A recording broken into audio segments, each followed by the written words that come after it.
Hey there, folks. We are gonna get going here. Okay. And let's get some music going.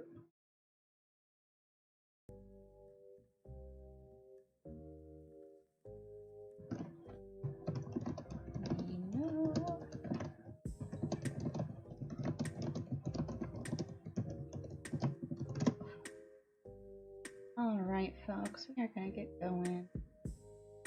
We are doing a tour of the EISHUB Haunt today.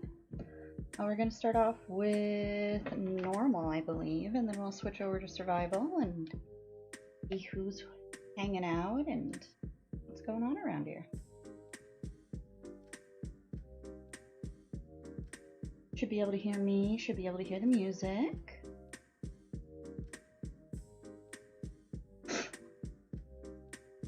The haunt went live yesterday / this morning.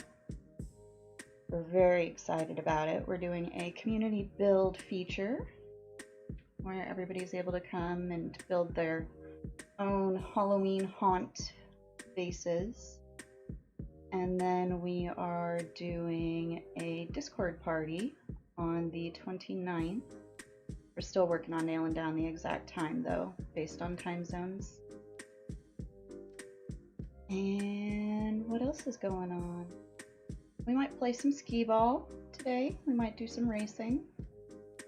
We'll just see who's about, see what's going on in EISHUB.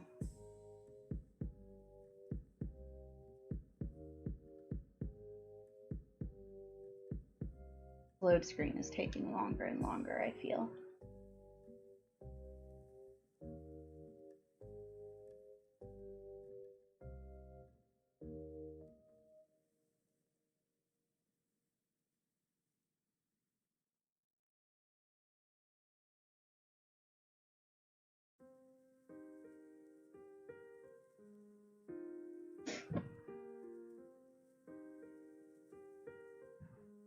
I was working on some wiki today, getting the albums organized.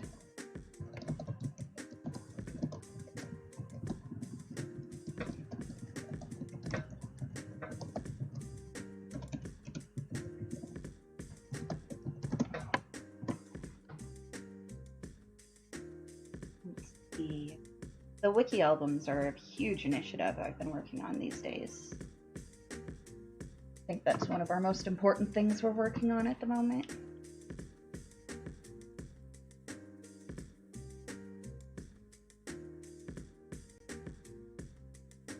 I'm on wireless today, Wi-Fi. So if we start getting too bad of dropped frames, I'll hook up my Ethernet cable.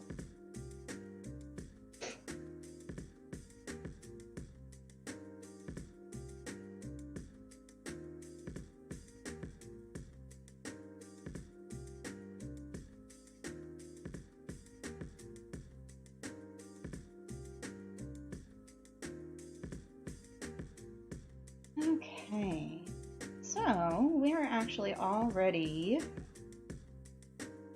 Hey Dima, welcome to the stream.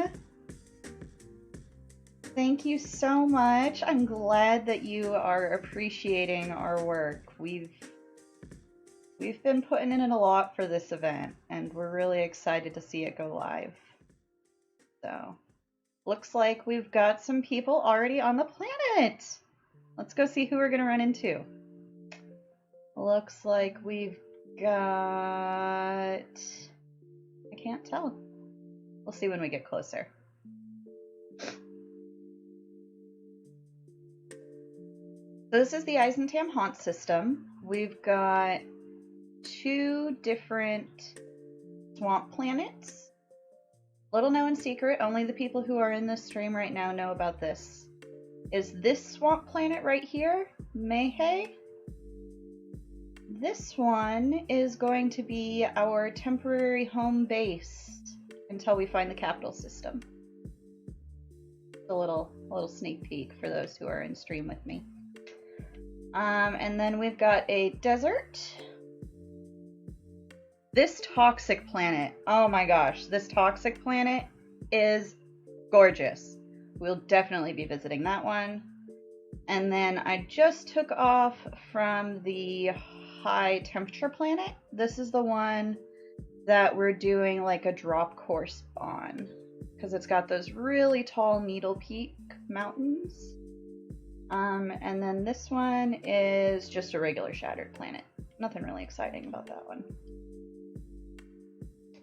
Let's go see who's building and play some skee ball. Thank you for subscribing, Dima. Welcome to the channel. Excited to have you. I like to do little features for the community every once in a while on my stream. And since today is day one of the launch of the EISHUB, I figured today would be a good day to see who's building.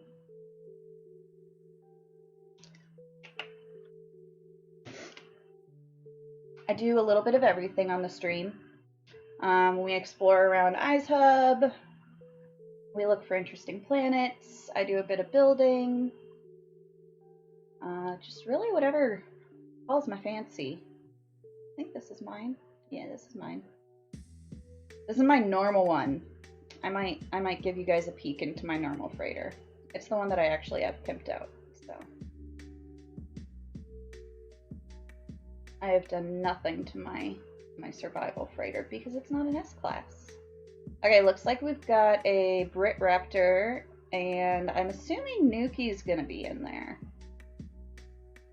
Usually those two are... Oh, nope, it's a Dima. We've got a Dima hanging out with a Brit Raptor.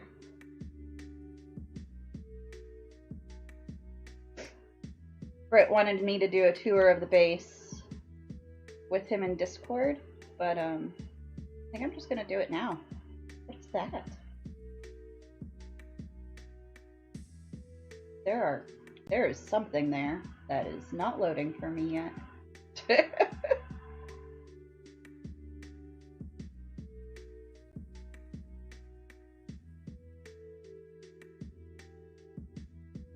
These guys, man. My build on survival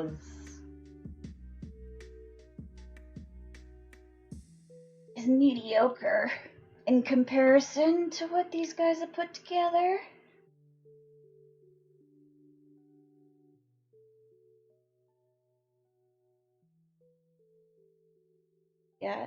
Got a little teleporter up here. Okay, that's nice. Always good to have a base terminal teleporter.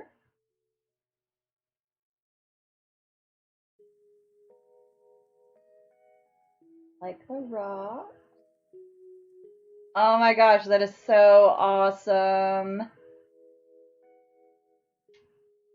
Eyes Haunt, yes.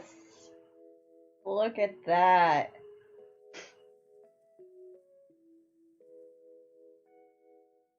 Looks like we've still got some loading going on, which is fine. Something we've come to expect with bases.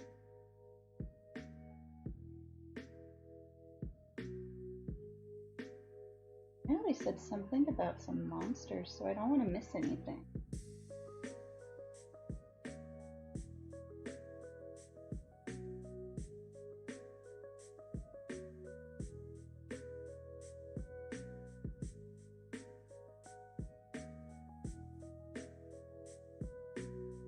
We'll keep going. I love these lanterns. It gives the perfect vibe.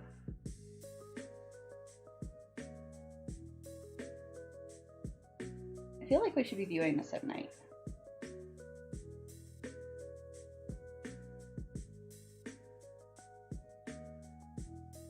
Oh my goodness, look at these guys. This is insane.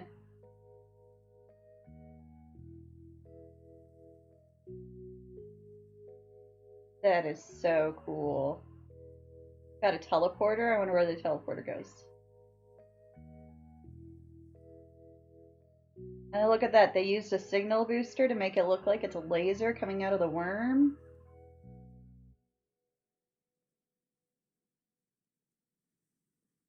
This is skill beyond.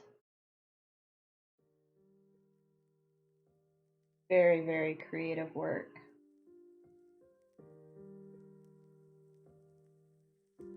So what do we got here? I like to ruin the magic. So we got a hallways.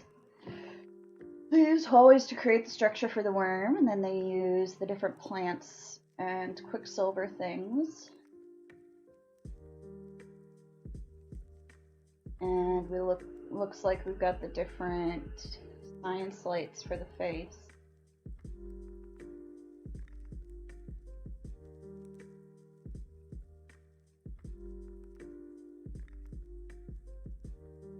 So like this? Oh, look at that. Upside down flag. That's what that is. Okay. Because we saw the flag itself kind of flapping down here in the hole somewhere.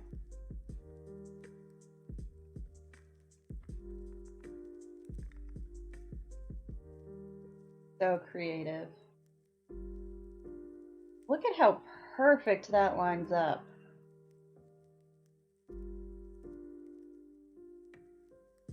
Such a good job.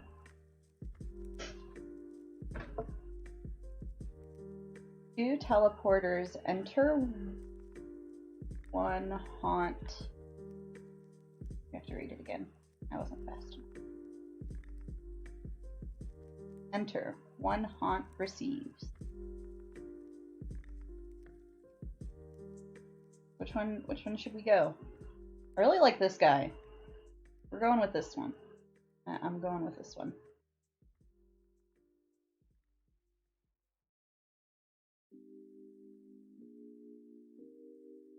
Very precarious.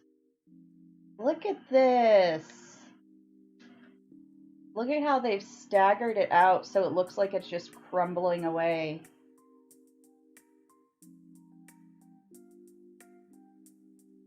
Oh, it looks like there's another one right there. Another teleporter. We'll have to see where that goes. Upside down. Oh my gosh, look at that. Upside down trophies.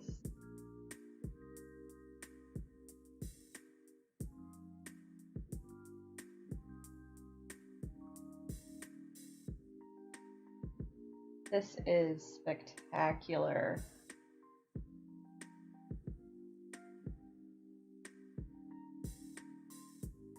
Eastbound and down, this is the way. Well, what does this teleporter say? Oh, and there's a little arrow here. Ah. Thanks for dropping it. Oh my goodness. Where does that one take me?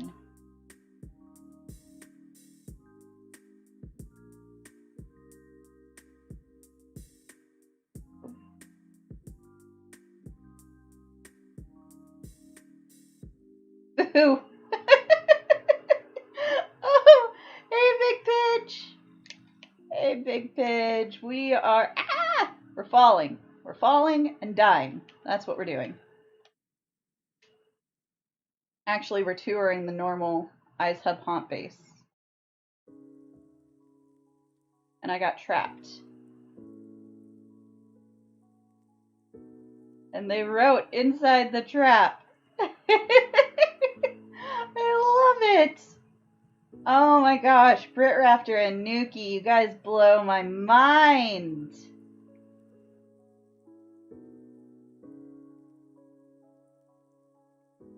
Blow my mind away. This thing is just so good. So good. X. This way.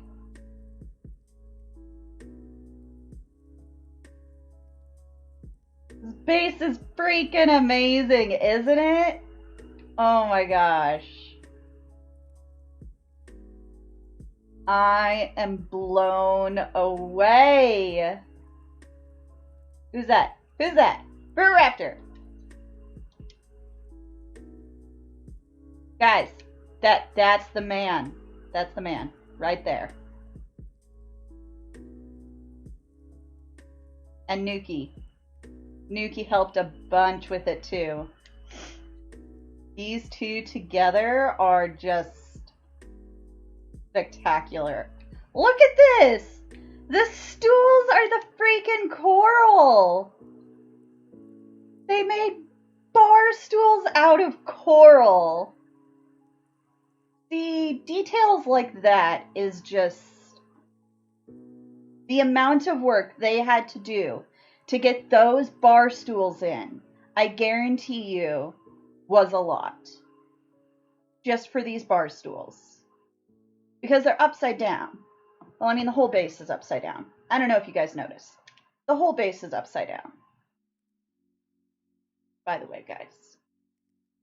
You'll notice these are the arches. They're upside down. The stairs are upside down. That piece is right side up. That one. Okay, let's keep going. Let's keep going. Let's see what else we can find here. What else do we got? I love exploring bases. I wanna go over there though. Let's go over there. I'm embarrassed to share the survival version. Oh my gosh.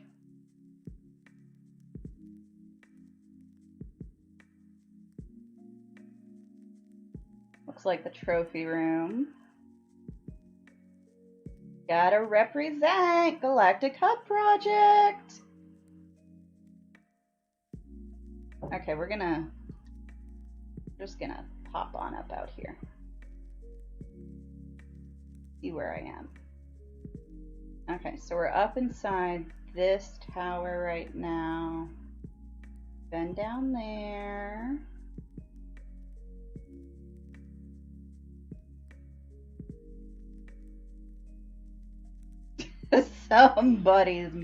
Somebody's playing with some mods on Facey. There we go. Hi, Dima. I'm assuming that's Dima. Yeah. You're huge.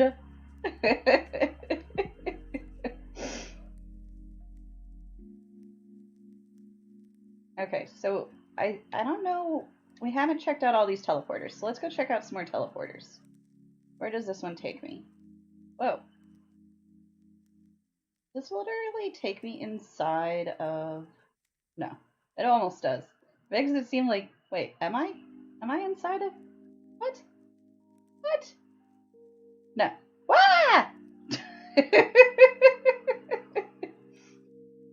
I thought I was trapped inside of the aquarium. Okay, so this one traps you inside the aquarium.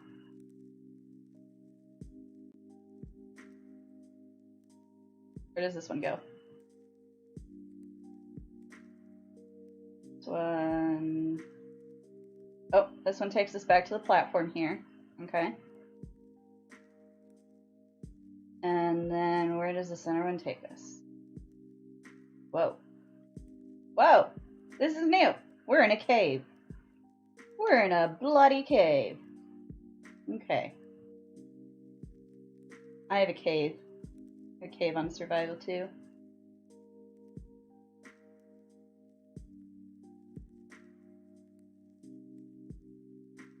Okay, at least they didn't show up my cave.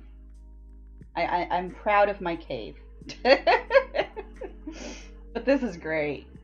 These guys are so creative. Oh, and then it pops you back out right here at the worm. Okay. At the monsters. Okay. Let's go check the rest of the cave out. Where's the rest of the cave go?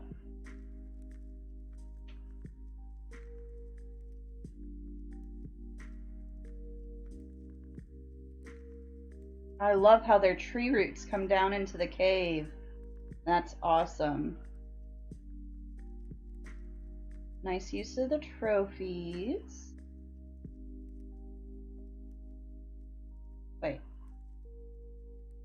teleporter? Oh, did you see a teleporter over here? No, it's over there. Okay. We got the teleporter up to the right. What's down here? Ah, I'm gonna die. Oh my god, the mushrooms are gonna kill me.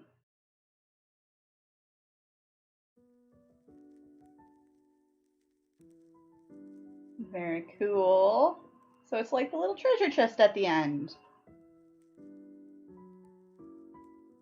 With all the different containers and everything here. Very cool. I like that. I might have to build some of those in mine. Ooh, I'll build them inside the little hut. That's what I'll do. That's right. I steal ideas. 100%. This base is worth it though. Filler base.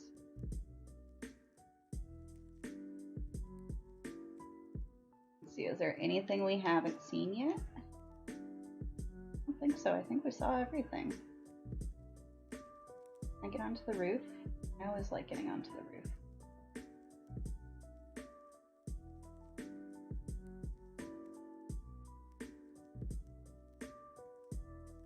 See if there's anything we have not seen yet.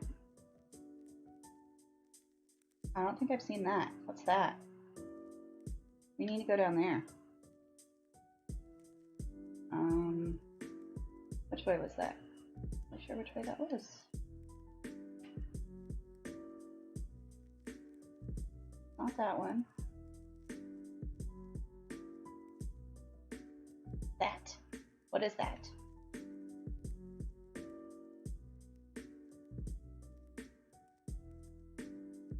And getting these glass floors to layer like this, not easy.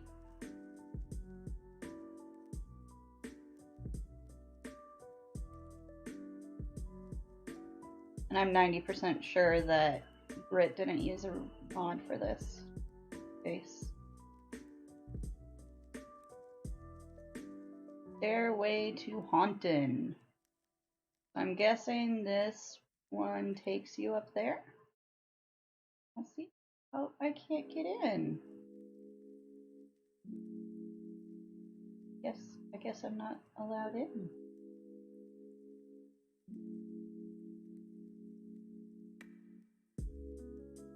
Oh, but you can take the stairs.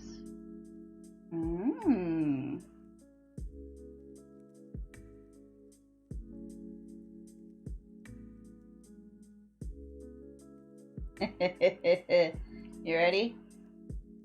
Toggle power, should we? Should I toggle the power? Guess we're gonna toggle the power. Ah!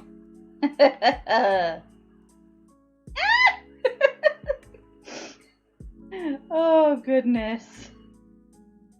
That's great.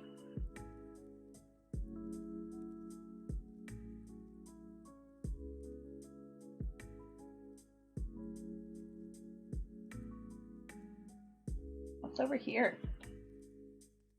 Like they've got this area lit up. Ooh, I found a secret teleporter. Where does this one take me? Try logging in again.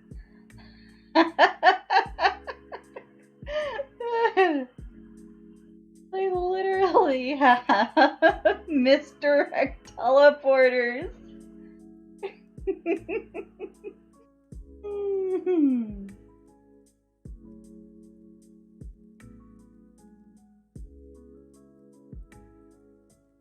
Oh wait, I'm stuck. I am stuck inside the tree.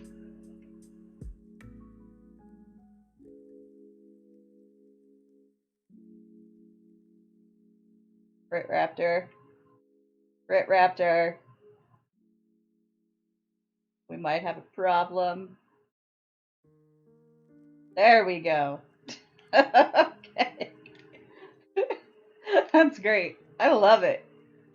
Other people will probably hate it, but I love it. I like getting trapped places.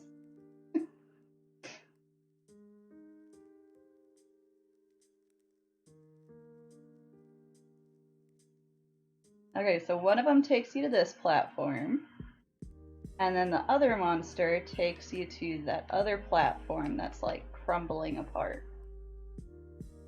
And then they both take you up the haunt.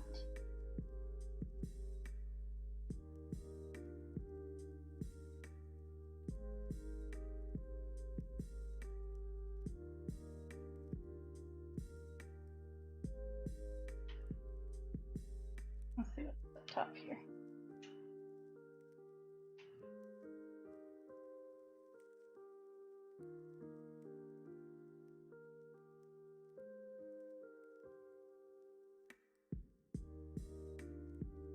Well, what do you guys think in chat? Did I pick the right people to build the normal base?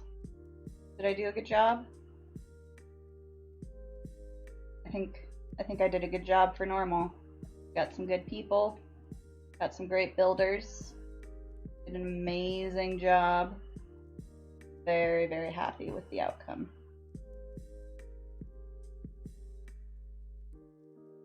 Okay, so let's go see what else we got. What else we got in the neighborhood?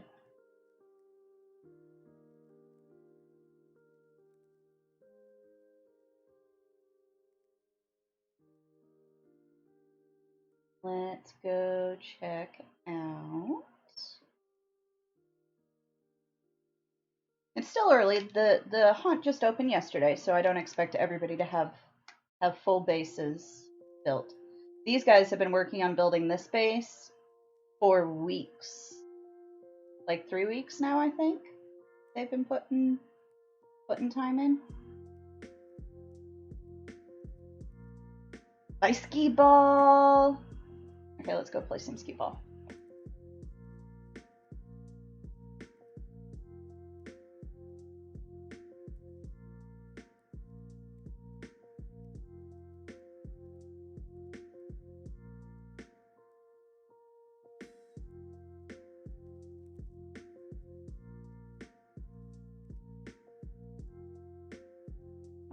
I don't want to come in at the wrong side. Okay. Yeah, the amount of work that goes into a base like that, guys, is astronomical. From day one when he got it upside down to what it is now is hours and hours and hours and hours of work. I'd say he probably easily put in 50 hours worth of work on that base. Easily.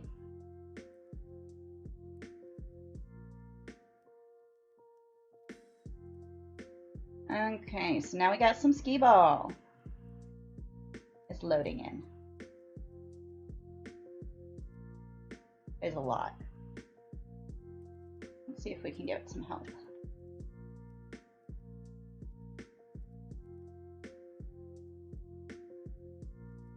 So the wire logic in this base, guys, is insane.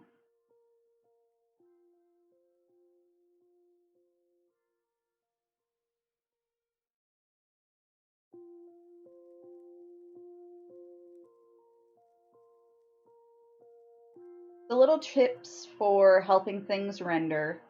If you get in with your camera, that'll help a lot. Looks like we've got a couple of balls stuck back here. Oh, I know, those are spheres, not balls. So each entry has a trigger plate that gets triggered by the sphere that is generated back here. This, I believe we've got a reset button.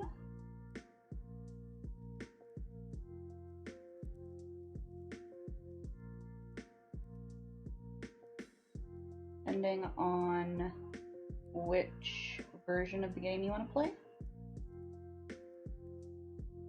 Okay, so those are all lighting up. Let's switch to our scatter blaster. Not very good at this, guys. I'm really not. But I'll show you guys how to play. And if any of you in the hub are unable to see the base, find somebody on PC who can, and join their game. And it should help you to be able to add this into your server logs. Okay, so we've got 0-0.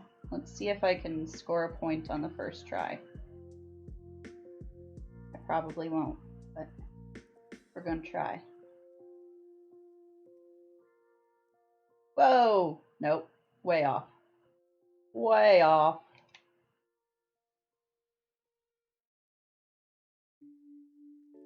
That one? That one? Woo! Okay, so I scored a 100. It gave me 100 points on the scoreboard. And it highlights that I scored a 100 right here. So yeah. Skee-ball, guys. Skee-ball's the best. I freaking love skee-ball. I don't know about all of you, but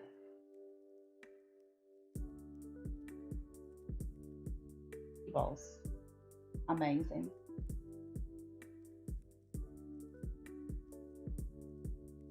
Now this one was likely built using mods and was also placed using a mod. But, you know, who cares? Who cares? I can play skee-ball. Okay, so that one was a 50 point, I believe. It should have switched to this one. Or it's still just going based off of your highest point, I think. So yeah, there's lots of different ways. You can play to a certain point value. You can play 3 balls with another player. Like each person gets 3 balls and whoever scores the highest points. There's lots of different ways that you're able to utilize this. I think Kibbles wrote up specific rules regarding how the power flow works and everything. Those can be found on the wiki via the Star League areas. If you're interested in finding out his specific rulings that he made based off of his wire logic. So that's a skee-ball. Freaking love skee-ball. My favorite carnival game. One more for, let's just do one more. Why not?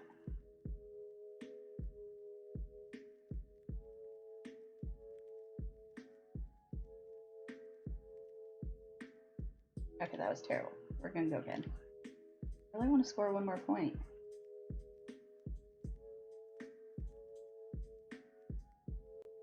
Not very good at this. Don't judge. No judgment. Judgment-free zone.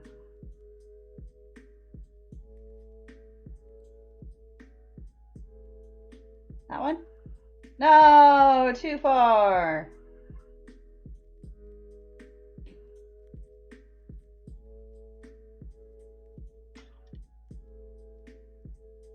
Not easy, guys. There we go. Okay, so that one scored 40 points. Yeah, seems like we're having some issues with the scoreboard over here.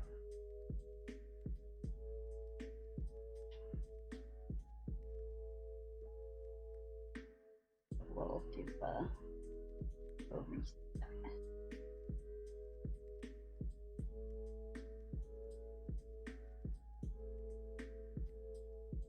King Turtle the Collector has entered the system. Welcome, King Turtle. Okay, last one.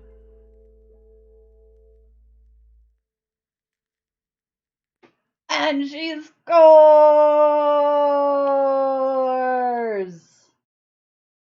Woo! Okay. Enough skee-ball. We'll probably play more skee-ball on survival. Okay, let's see if there's any other normal bases around. And just so you know, even though he used a mod, that was still an incredibly amount of work an incredible amount of work put in for skee ball. Like, don't knock modders. They put in just as much work as the rest of the builders do.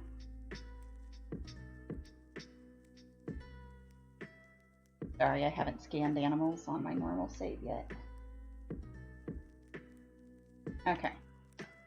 I don't think I saw any other bases, to be honest.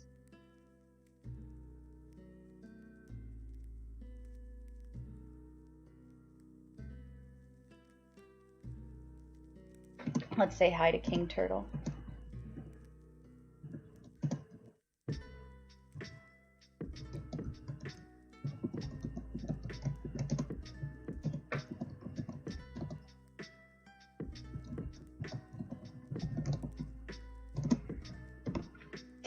Okay, let's see.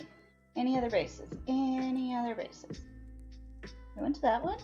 That's... No, we didn't. That's King Turtle's base. Let's go see King Turtle's base.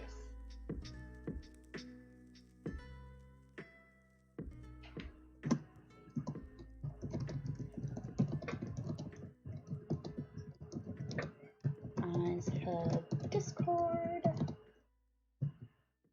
Hashtag shameless promos.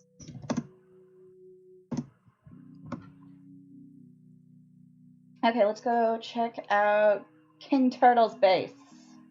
Oh, that's not it. That's Brit Raptor's base. We already saw Brit Raptor's base. And that's Vice-Ski Ball. We did Vice-Ski Ball. First Spawn Resurrection.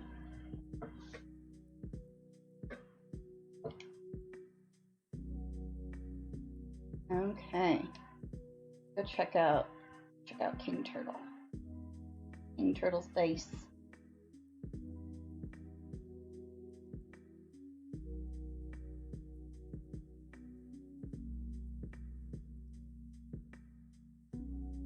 Now there's probably not much here, I'm assuming, because they just got access to the site.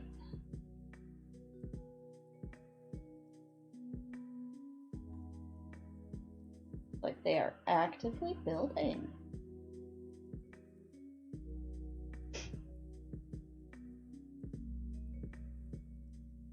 Oh! It just kicked me off of the landing pad.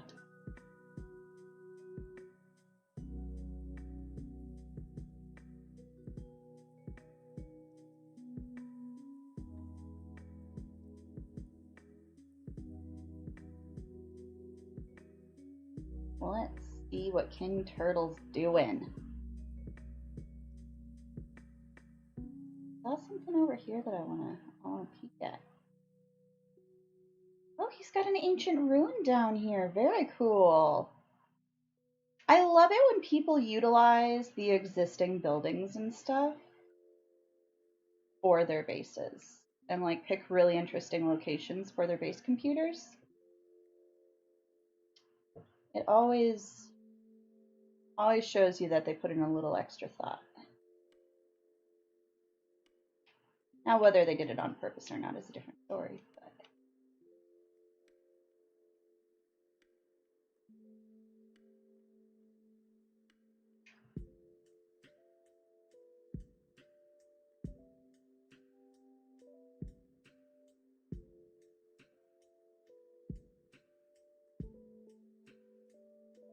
I'm gonna scan the fauna real fast, and then we'll get back to the base. Okay, we're good. I think that's the fauna. Oh, no. Pretty up here.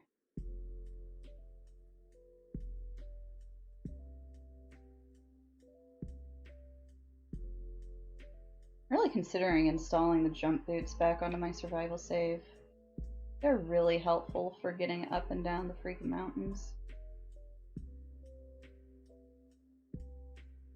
Okay. Now let's go check out the base. So he made sure that he placed his base computer in a location that has one of these little huts I love these little huts. They're my favorite. Oh, and he's already hung up some little flags inside his little hut. Look at that. Love it. Love it, love it.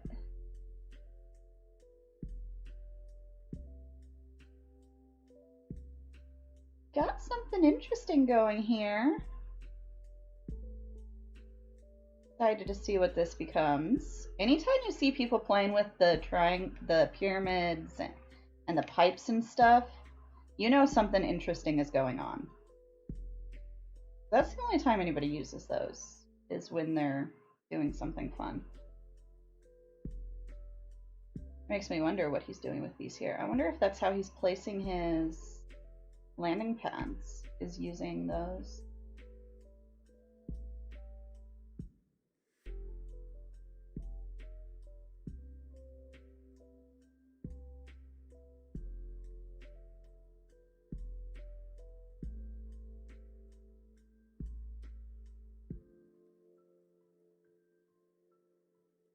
So he's building a geobay for his exocraft. Very cool. Remember, work in progress, everyone. Not everyone has been working on their bases for weeks, like Brit Raptor and I have. And we're going to be doing more of these tours throughout the month, as I start seeing more people build bases and such. I'm gonna steal this little oxygen flower. Not that I need oxygen on normal. Okay, so what else do we got? EISHUB Haunt, Ice Ball. This one. I think that's it for normal.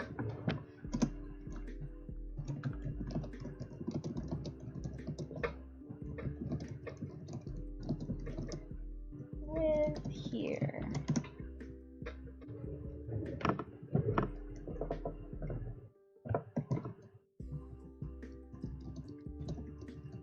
Lots of possibilities.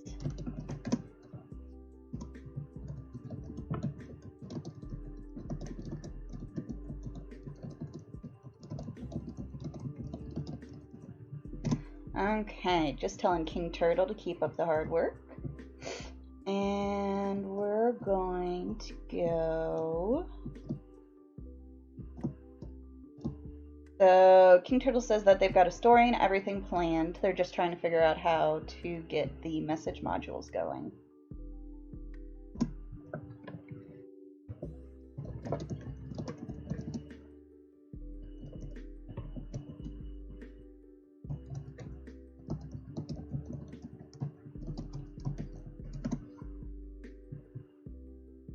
Okay, so let's save and we'll switch over to survival.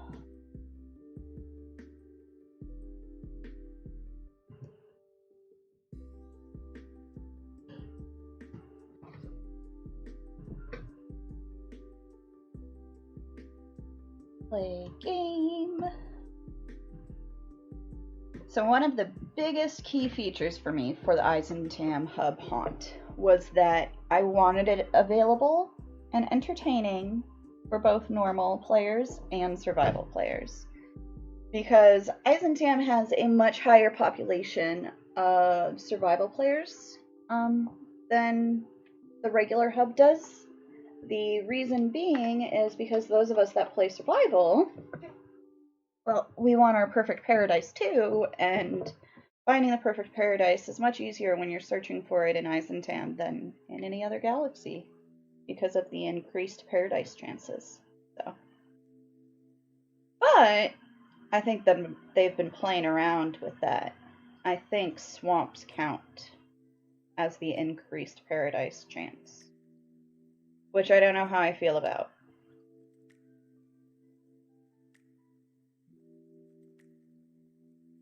I'm not quite sure how I feel about that. So we're on survival.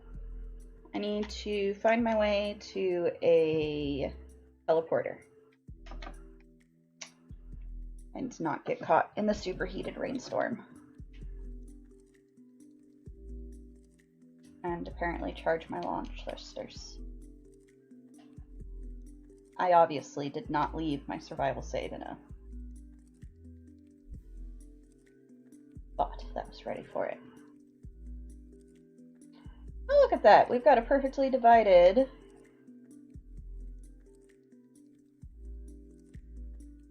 space station. I love these. Space stations inside of planet rings. They're super cool.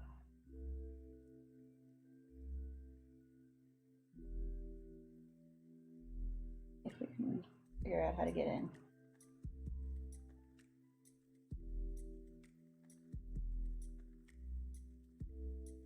Whoa. That's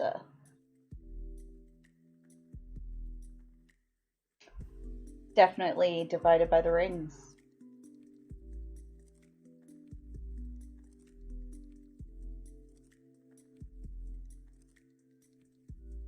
I don't think I was ready for that.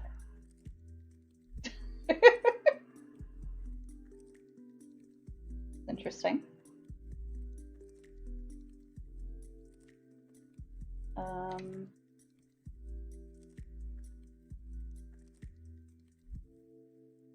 Ew, that's where I need.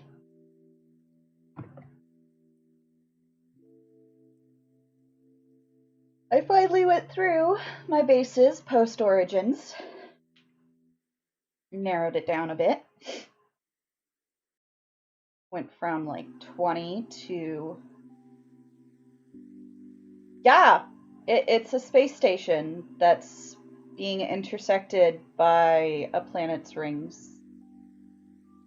Like perfectly intersected by the planet's rings.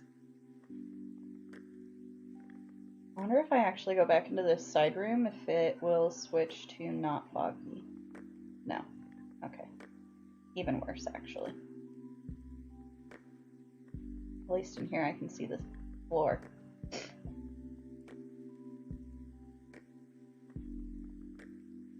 Okay, so we are going to EISHUB Spooksville. Because mine kind of looks like a bowling alley that is throwing a Halloween party. There's this bowling alley. I live in Florida. We have called Splitsville. It's in downtown Disney. It's this huge bowling alley. It's really amazing and awesome. But they're... Oh, excuse me. They're kind of corny. Very corny bowling alley-esque environment. But their food is great. Oh my goodness. My husband and I go there for date night a lot. But that's where I got the inspiration for the name. Spooksville, Splitsville, you know. Okay. So, everybody close your eyes. Don't look. Unfortunately, the trees are missing. Why is it that I'm always missing trees? I don't understand. We're gonna reload. We're gonna reload and see if we can get some trees in. So this is the base that I hosted, this base on survival. This one was personally built by myself, Gecko GT, and Agent Bahan. Both contributed to the base building as well. I would not have been able to accomplish this without them. And no, it is not nearly as insane and cool and crazy as Brit Raptors and Nukies were. That's okay. Different people, different builds. I'm my own worst critic. I judge myself very harshly. Okay. So, I don't know what's going on. These lights are supposed to sequence. But it isn't working for me. And I don't know how to make it work. They're just on all the time. Which I don't mind. I don't mind them being on all the time. But Gecko put in a lot of work to make them sequence. And I feel like I broke it. Or something. I don't know. Okay, where do you guys want to go see first? Let's go see up top.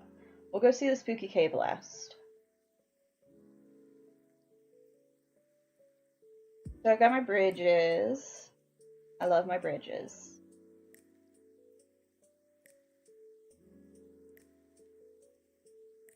And then we've got our big light dome. And this is where all the functionality for my base is. This is where you'll be able to do stuff like your teleporter, your previous item cache, which I still have stuff in, your appearance modifier, all of your carbon you could need, your storage containers, so forth. Yeah, those are supposed to flash, Bahan. So are these back here. So I'm still missing a tree. There was 3 trees. When I started building this, guys, there was a tree here when I started building it. There has not been a tree here for over a week. I don't know what happened to my tree. This platform was not just going to be floating here, but that's okay. So these are supposed to flash as well. It looks like we're having some issues with these, because not all of them are on either. Like this one, this isn't on. I don't know why this isn't on. Those are on. Well, that one's not on.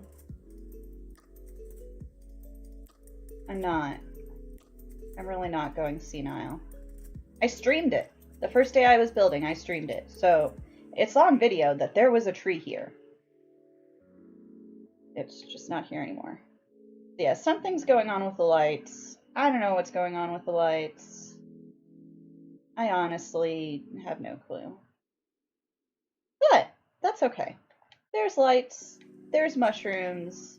There's a nomad that we can take racing across the bridges, because that was important to me. I wanted to be able to take the nomad.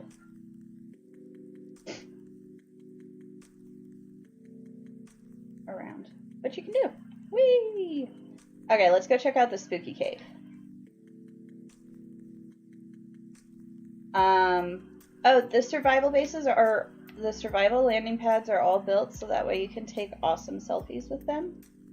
And you can have the little Diplo statues in the background.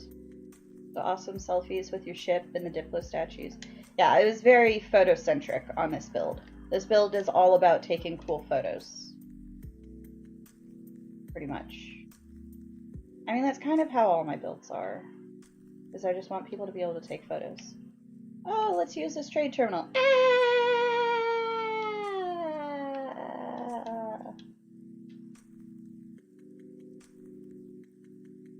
Where did I go? Oh, I fell.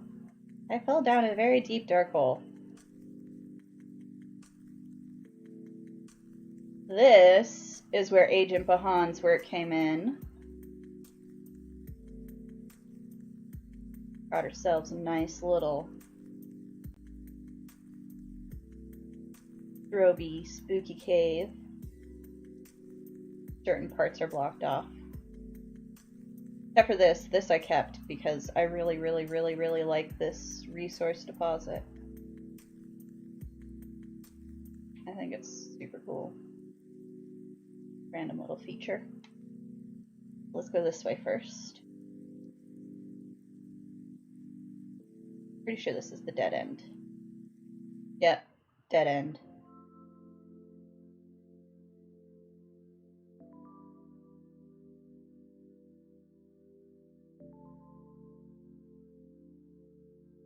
And let's go find the not dead end.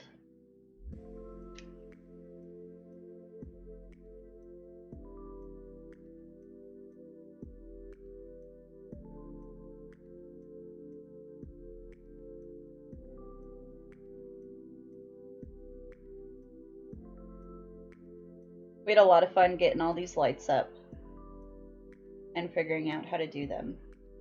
I had fun. I hope Bahan had fun too. I enjoyed it.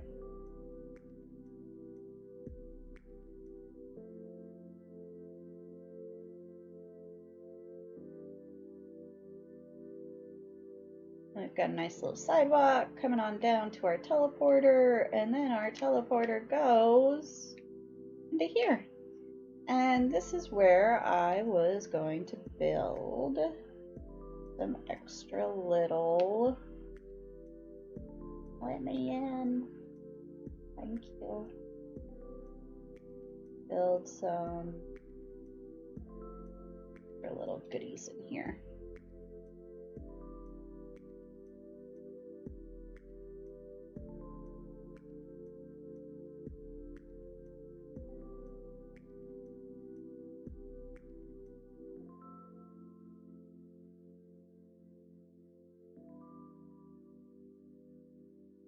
Kind of as a congratulations, made it to the end. Yay!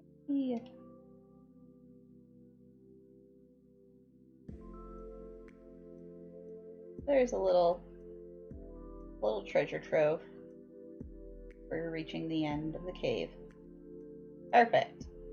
Okay, and then you come back out here, and you're like, wait, how do I get back up?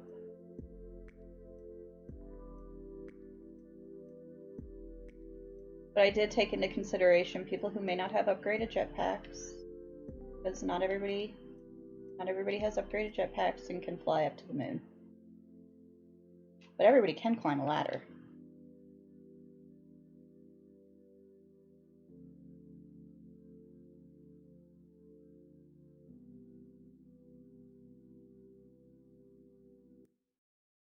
Figuring out strobing. That's what this base was about. This entire base was about the beat bite device and figuring out how to make strobing lights, if I'm being completely honest.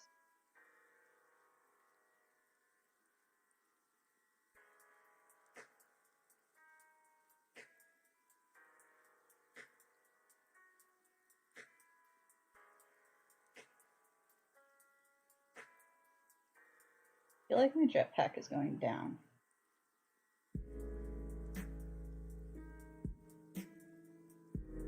Maybe.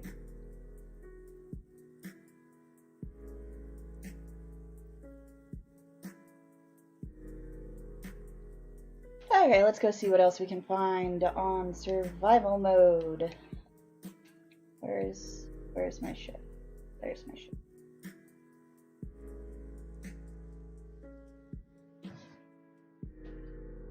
I've been having issues on survival. I haven't seen anybody else's face, really. Oh. Can't ruin. Close. That's the portal.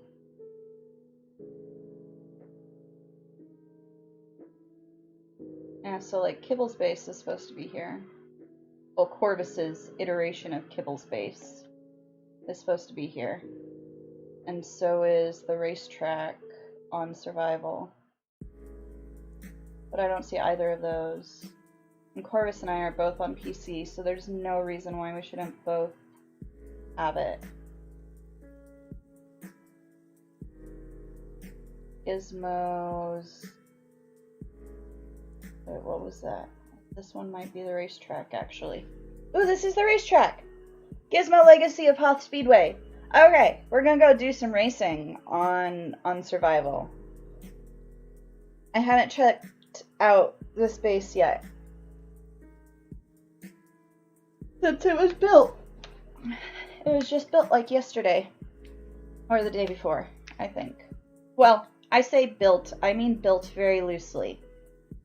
It was placed yesterday, or the day before.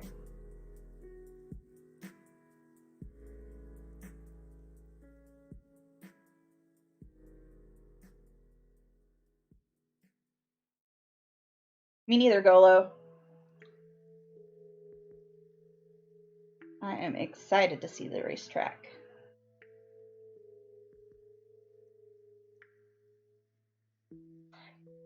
I wish it was just a server thing, Bahan.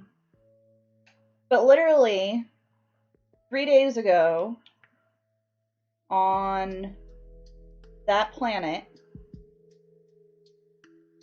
I saw Kibble's Well, Corvus's skee ball base, but it's Kibble's base. It's just Corvus placed it, and it's not there today, but it was there 2 days ago.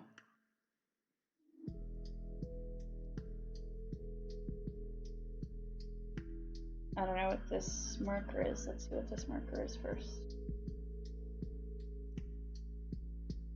Like this marker is anything particular other than floating.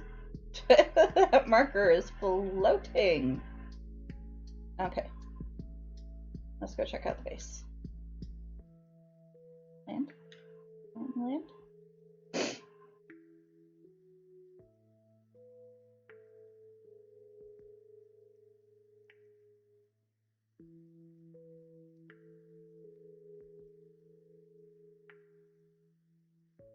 First thing I want to do is I want to check out the tower.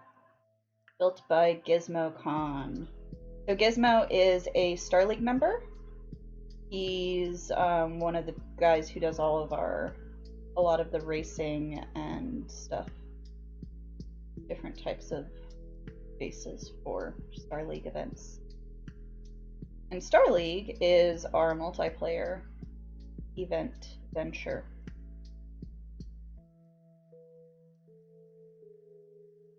Golo! You are my hero, bud. So Golo just finished adding the last terrestrial fauna album that needed to be made, which is huge. Looks like we've got some fauna we can scan out there. Speaking of.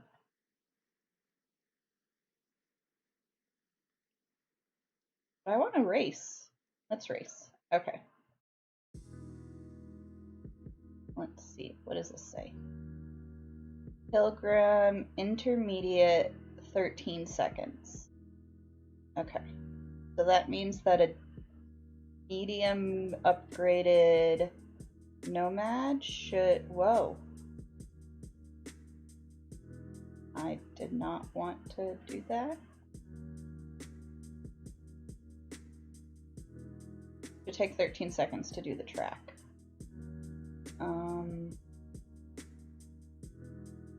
There's the racetrack terminal. Start race. I'm not very good. Woo! Whoa! Whoa! Whoa. Not very good.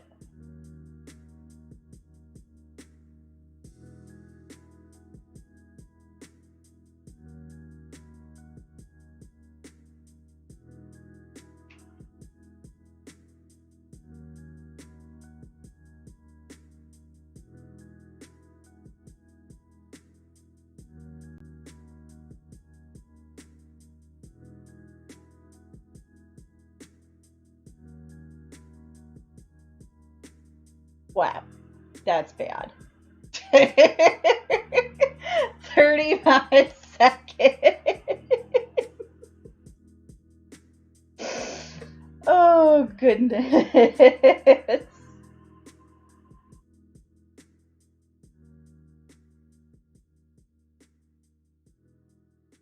This is fun, though. I like these. So for... Oh, we're gonna go again, I guess. Point. Point.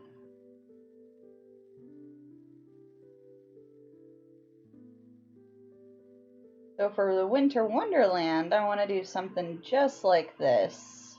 There we go, 15 seconds. That's less embarrassing. I can live with 15 seconds. So for Christmas, or not Christmas, but for the Winter Wonderland, I want to do a nomad race that's on a Winter Wonderland, and it's gonna be kind of like bobsledding. Is the goal.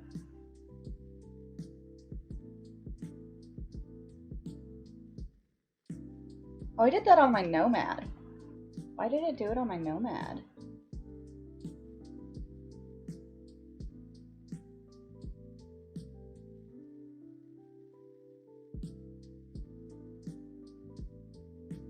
Maybe because my Nomad was the last thing I used? I'm not sure.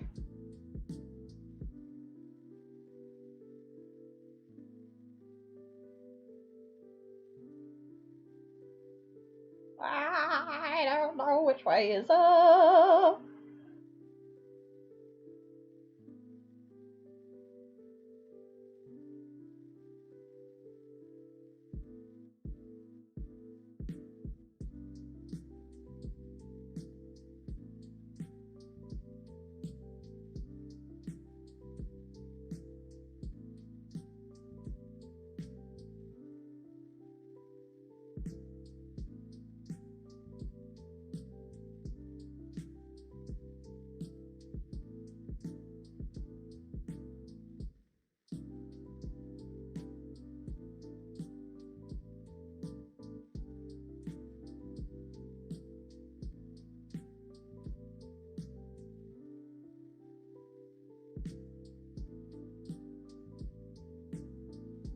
It keeps just starting it over. I don't want to keep starting over. I don't know why you keep doing that, but...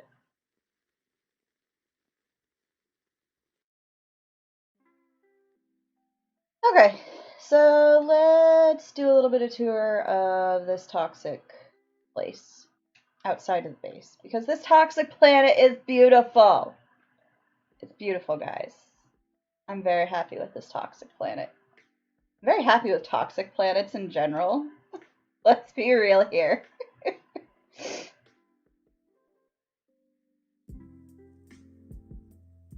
Just toxic planets in general these days are making me happy.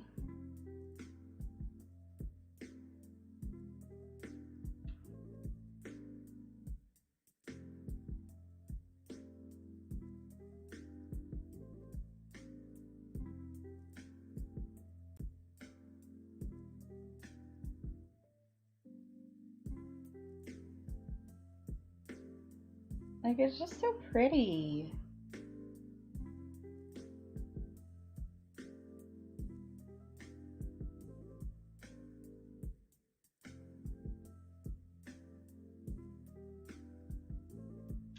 Go away, menu.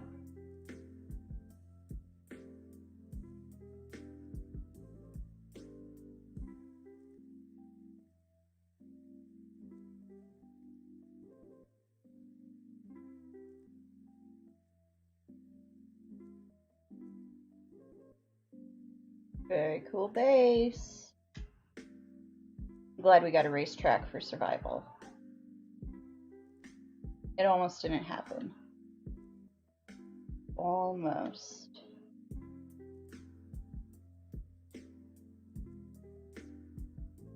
But 7. I know that out from inside the track. Maybe that's what was causing the issues. Okay. So what do you guys want to do today? What should we do today? Oh, we haven't. Let's do a flyby of the hot planet, because I haven't taken you guys by that one yet. We should probably do that. Oh, go away. Go away. Go away.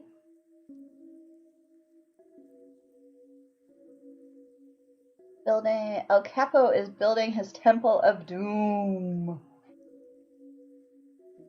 I can't wait to see your Temple of Doom.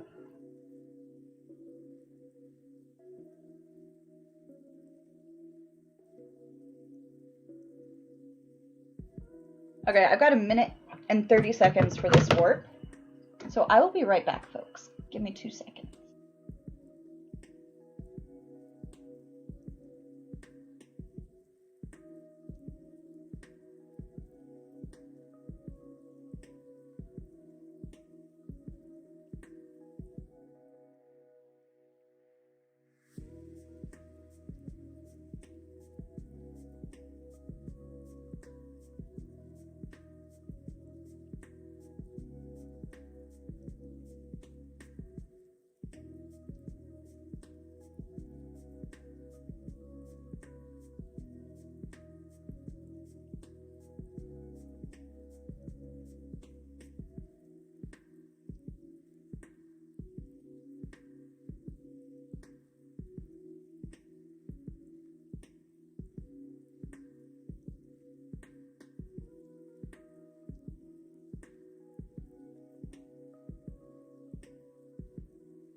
Look at that timing.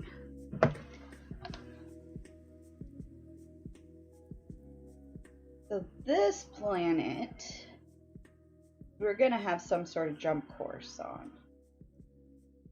We're still trying to figure out what we're going to do with that.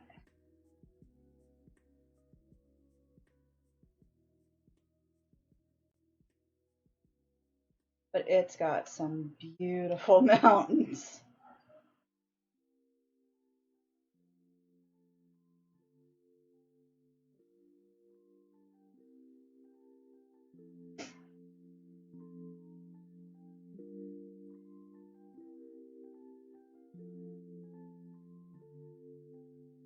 Love the topography that they've been adding in.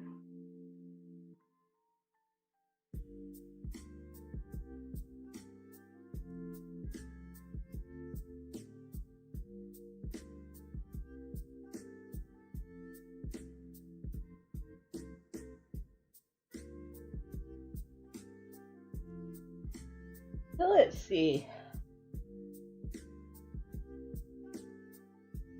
Shall we explore a couple systems? Folks in the chat, should we do a bit of exploration since we did a little tour of the EISHUB Haunt?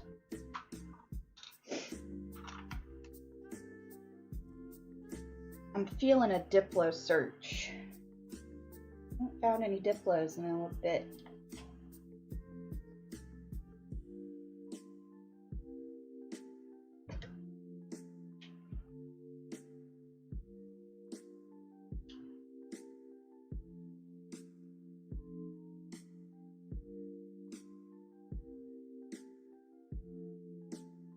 We're gonna do a little spin to win. Why not? That is not in the hub. Got to spin to win within the hub.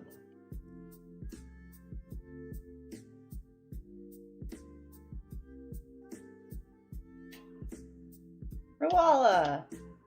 Hub 1-43. Why not? Means I won't have to name it. But we'll see if there's any fauna to explore still.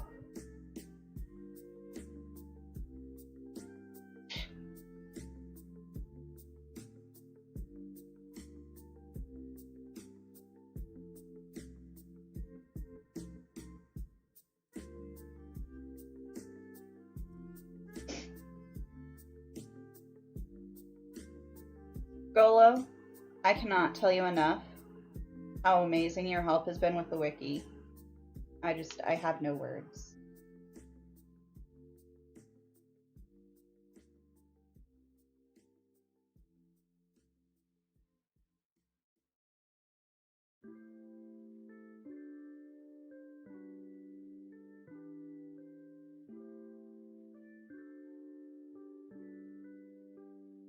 Oh, goodness gracious me.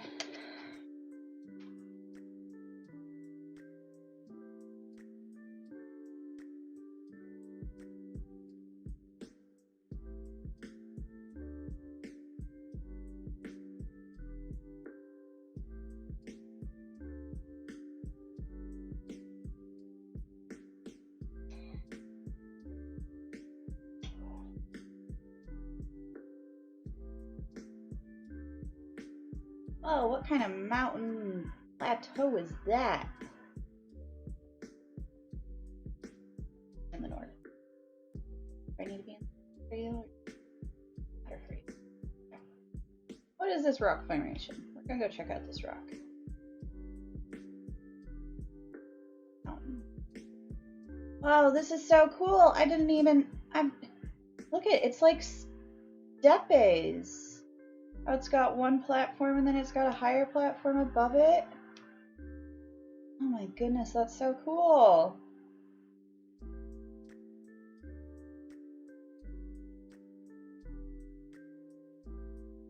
It's little details like that that make my building bug go, ooh. I could build something cool there.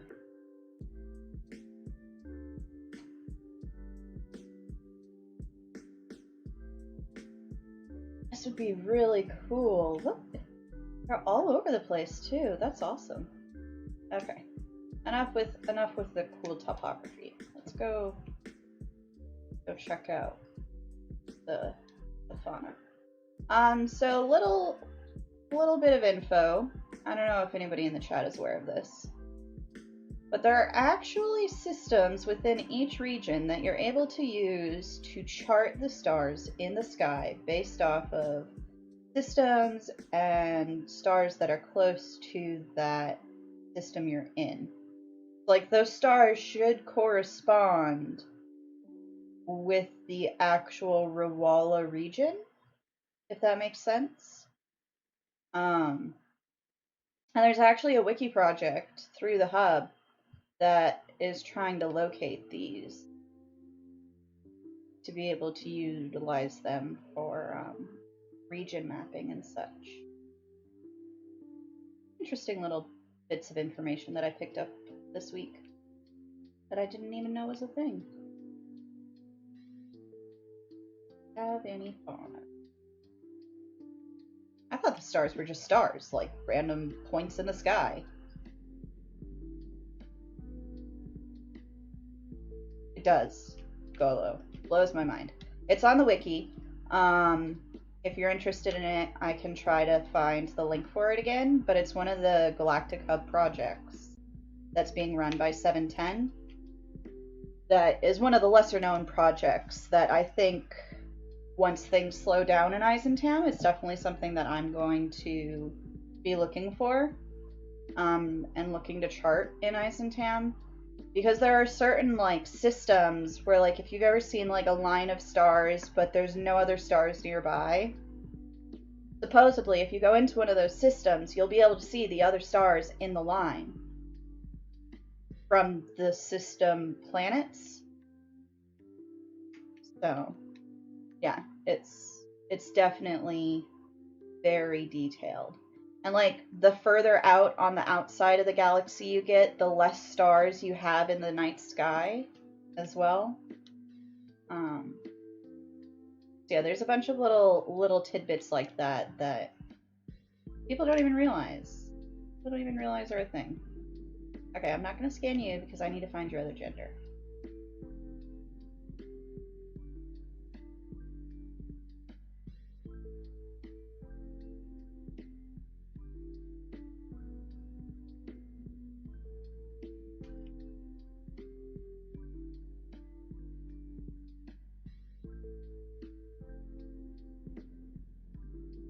Moo cow.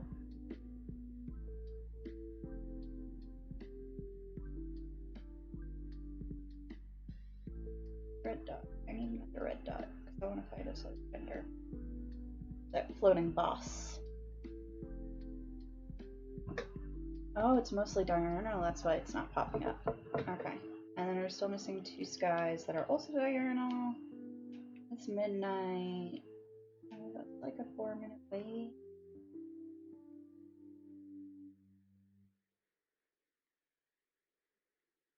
Let's fly to the day side.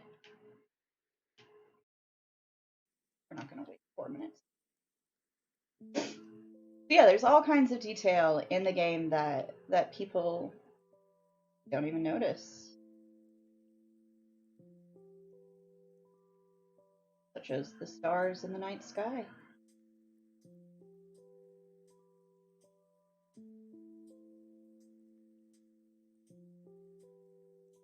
And that's why I think that the Galactic Hub is such an important civilization to be a part of and to help grow, because there's so much about this game that people don't know and people don't understand.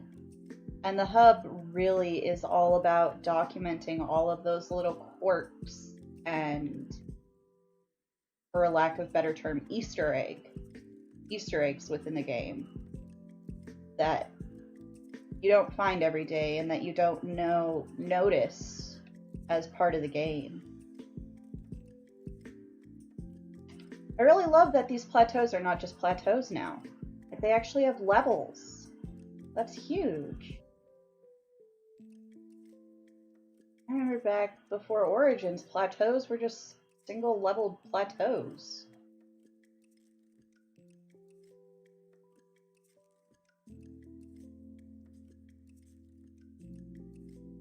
Okay, so we're looking for red dots.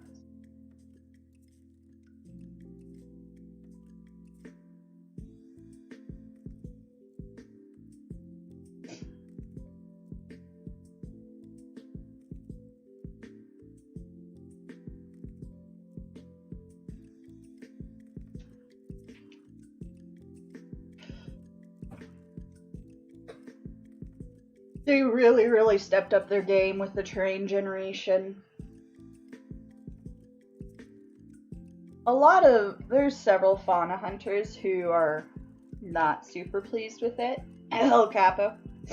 But, like, I understand why. For the really mountainous planets, it's really hard to hunt fauna on them.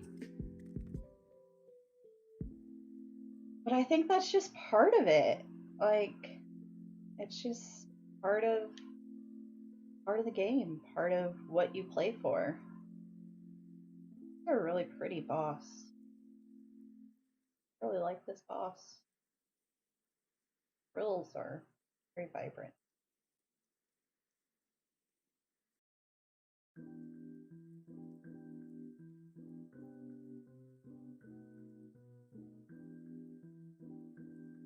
Let's see what the other one looks like. This is a little trick that I started doing. I don't scan an animal, and if it's one of the ones that we're looking for both genders for, I won't scan it until I've seen both genders. So now that I've seen both genders, now I scanned that floating boss.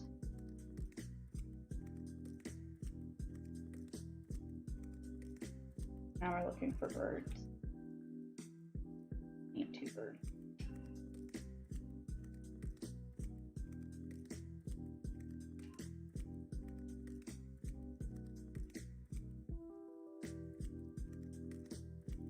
Yeah, the mountain ones can be very hard for fauna hunting.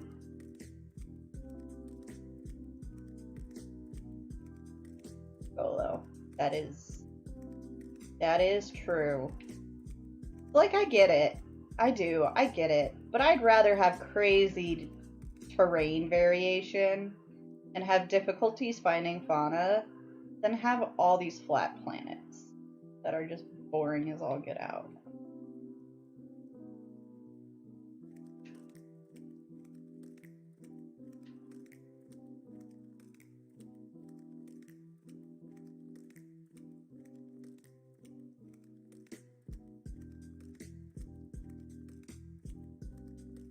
Not a fan of brown grass, but at least it's bubble grass.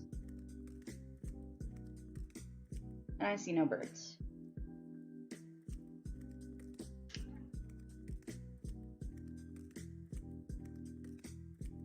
It's subtypes Golo. This is an old trick pre-Origins, but it still works. If you're not finding any fauna spawning, there's a problem. So either save, reload, or save and reload, and that usually fixes it.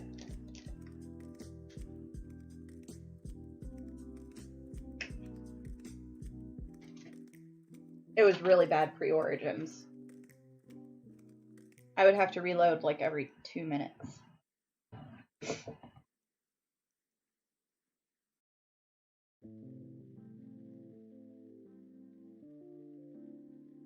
Birds. Where are the birds? Where are the birds? You know, birds. There are birds on this planet, right? Yep, there are 2 birds.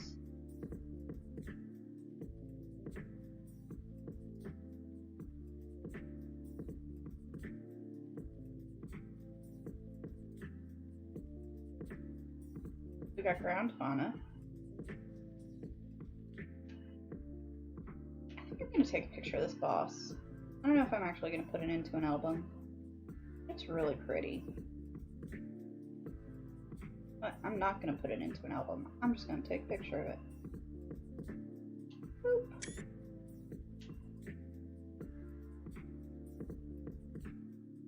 Birds? Bird. No birds.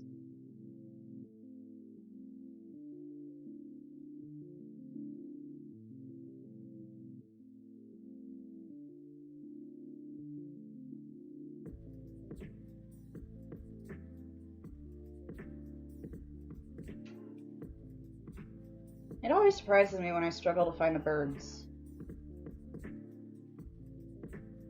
Like, I don't ever expect to have an issue with birds. There they are.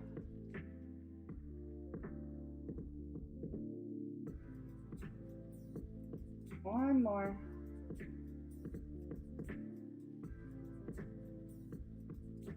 Oh, okay.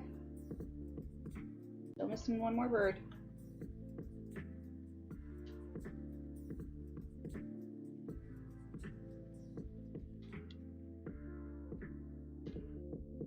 Might be a butterfly. The only reason I'm actually looking for this bird. It's a common bird, but it could be a flock of butterflies. Or it could be a protoflyer. I'm really digging protoflyers these days.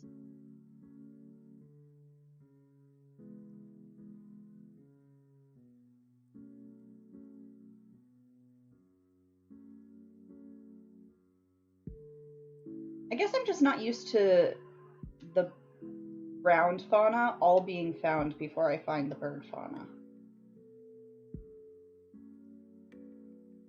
Like right now, I found all the ground fauna. I'm still missing a bird. That just feels really weird to me. Because pre-Origins, it was always the other way around. I would have the birds, but I'd always be missing ground fauna.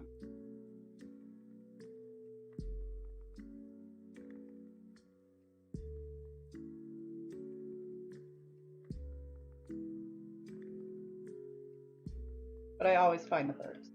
Always. Because you never know when it's going to be a butterfly.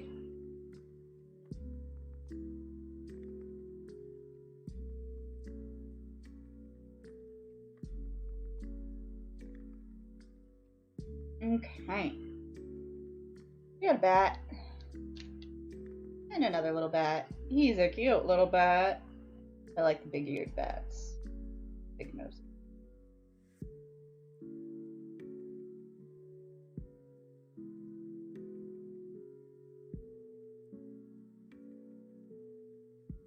This one is a Felidae, and so is this one, actually. This is a Felidae as well. This one is an Ungulatus, which is the cows. And then this one's a Boss, which is the floating crab spider things. I don't usually find underground fauna. I don't have the time. I have so little time to explore anyways that I use it only to explore for things that I want to explore for.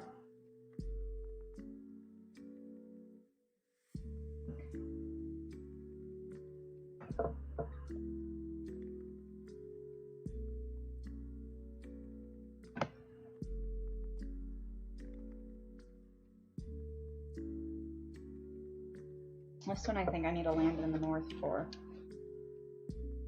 He's already landed on it, so that gives me a little bit of a hint. Found in the north. And nocturnal. So let's go here. Yeah, I always end up, Golo has problems with cave fauna too. I always end up like reloading in the cave. I switched to an alien multi-tool instead of a experimental, simply because apparently you can see underground fauna well above ground with those better and more frequently. Which, I do have to say, I've seen a couple more underground fauna dots from up top than I did below with the alien tool. but I wouldn't say that it's like, I don't know, it could just be coincidental. I'm not to the point where I can say definitely for sure the alien shows more than the experimental does.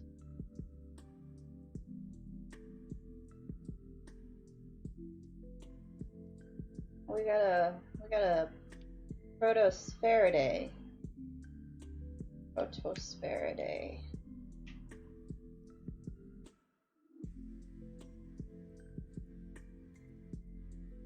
I like how it kind of glows. Got those green spores that follow it. Size are 2.1 meters. I think that's anything special. Oh! That one is going to be a Priontera? Priontera? The land shark.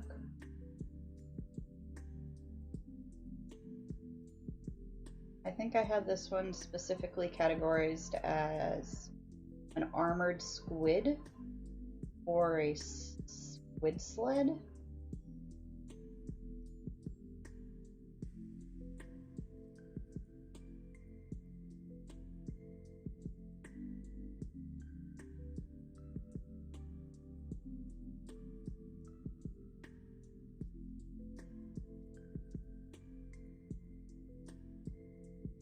Like we got some tentacles. Ooh, it's some eyeballs. Okay, let's see if it's an eyeball we've already got.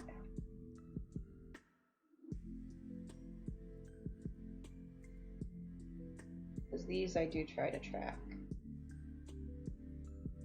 Okay, I don't think I have that eyeball.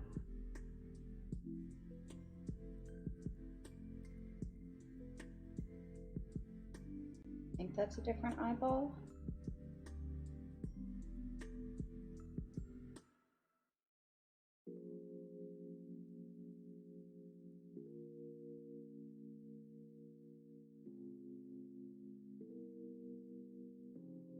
That's a new eyeball. I'm gonna grab a shot of that one.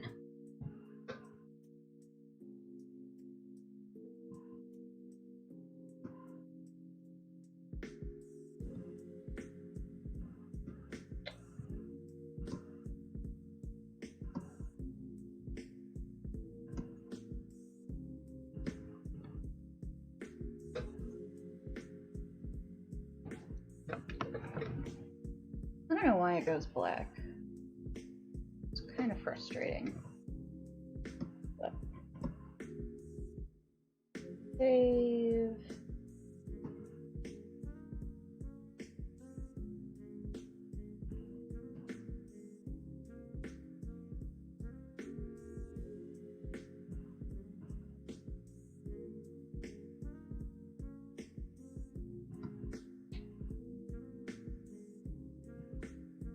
Now you'll go. Okay, perfect. Save.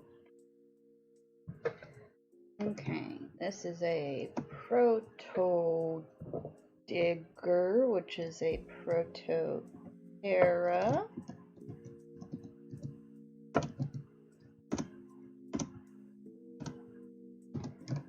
Okay, Quinochivosa.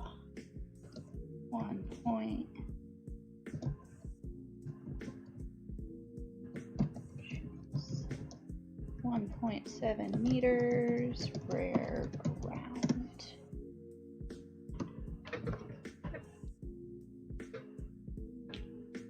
That's one new one for the album.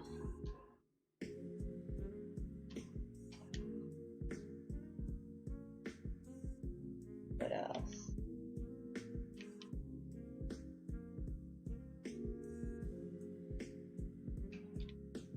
Got a bouncing pineapple lock.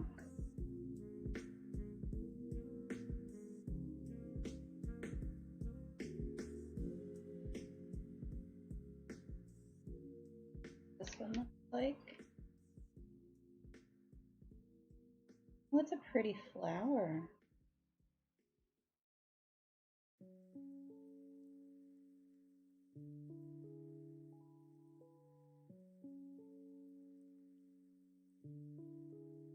Yeah, this one's a lock, L-O-K.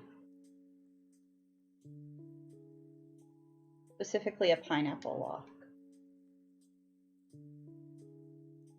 I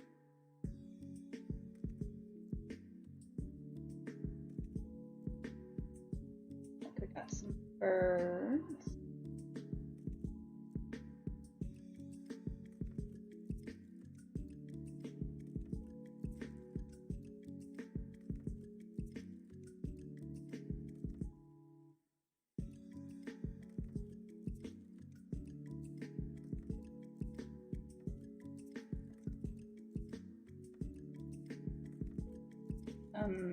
Angelus birds. Those are just the small common birds.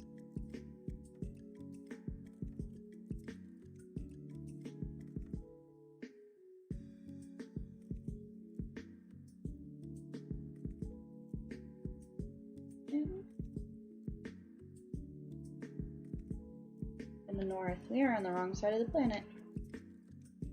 I'm gonna go up north. Thought I was north, but apparently not.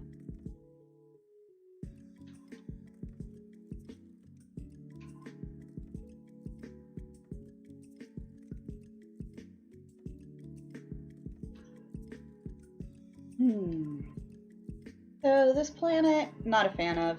I don't like the yellow sky. I don't like the yellow sky with the red grass. I don't like the yellow sky with the red grass with the orange trees. It's all very meh. Its one upside is it has blue water. So that's exciting. It has blue water.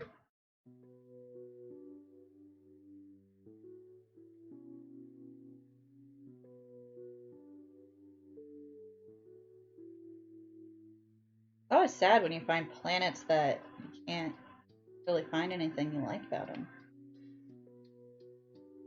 Makes you not really want to do the fauna there. At least for me it does.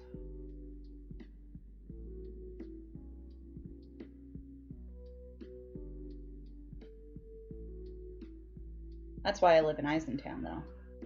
I like doing fauna, but I like doing fauna on planets that are pretty. Pretty planets make the fauna better. At least in my opinion, they do. Okay,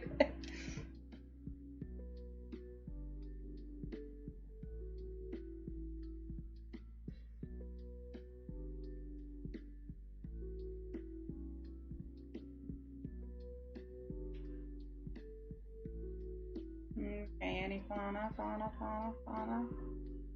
Looking for the red dots everywhere. Nothing. No red dots. No red dots at all. Let's see if we just can go a little bit this way and get some red dots. I really don't want to have to reload again. If there's no red dots, I'm going to have to reload. There's also no green dots. There's just no dots. Okay, I've got to reload.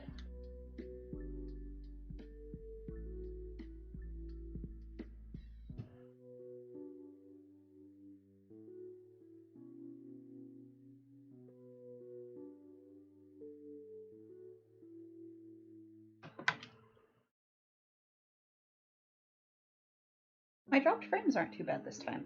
Good.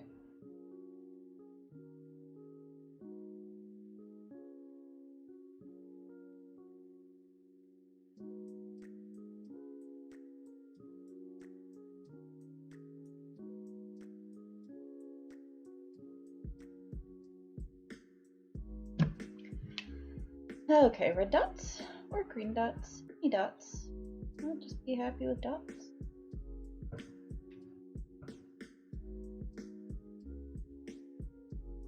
Dot! Haha!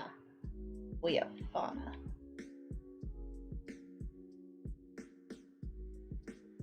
Another dot. Another. Am I even high enough in the north? Should be. I think I am. Go north just in case.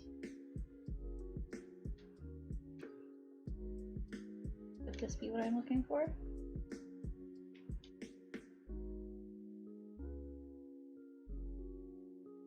Yep, that's what we're looking for. We have one of those.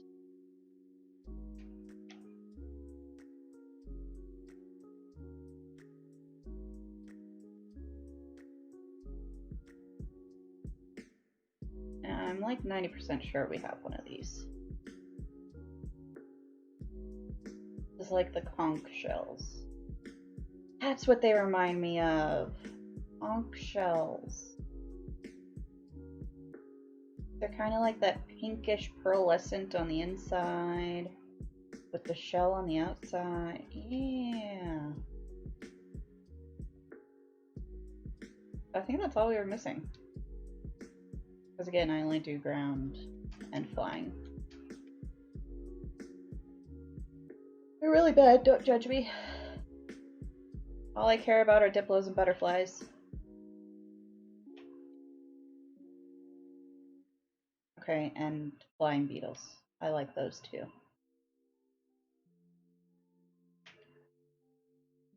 But basically all the fauna I care about are either ground or flying. So I just focus there. See what this is.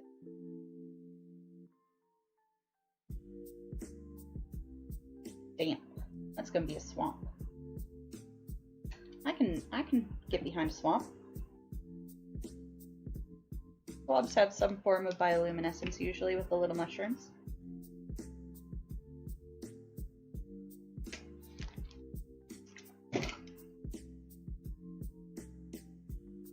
Almost every planet at this point has some sort of acid I can get behind. Almost.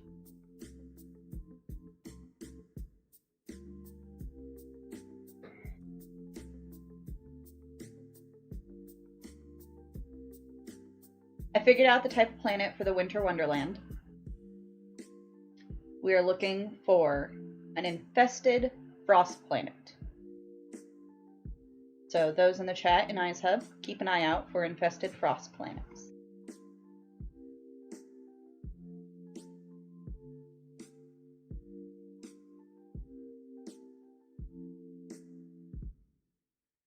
Belly Day can be cool. Particularly, I really like the unicorn ones, and the armored cats. I think there was an armored cat on the last one. I didn't go through this one, I probably should. Okay, so this is a spiralis. In the game code, it's helix. This one is an agnellus, which is just a common bird. This is a lock, pineapple lock. Prototerra, which is a proto-digger in the game codes. This one is a Prototerra as well. No, this is a plow. This is a Prionterra. So a land shark. And then we've got the Protospheridae.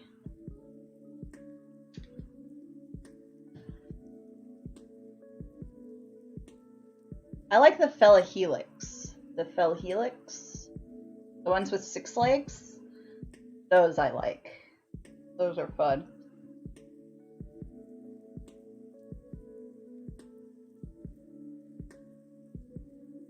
Pardon the yawning.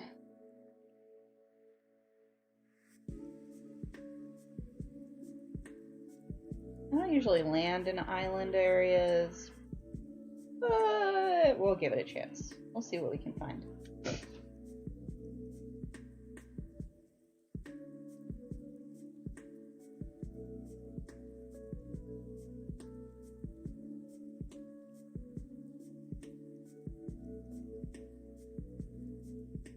Oh, we've got the little pointy mushrooms. I prefer the pointy mushrooms, I think. The interesting shaped ones, for sure. Give me your oxygen.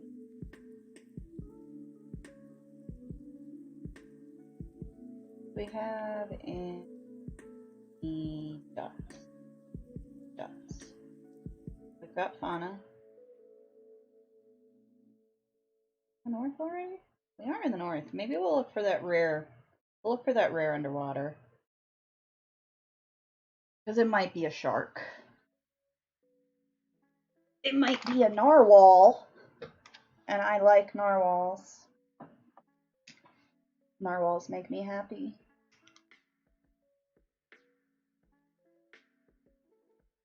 Which is just a unicorn shark, for those that are unfamiliar with narwhals. Well, a unicorn whale.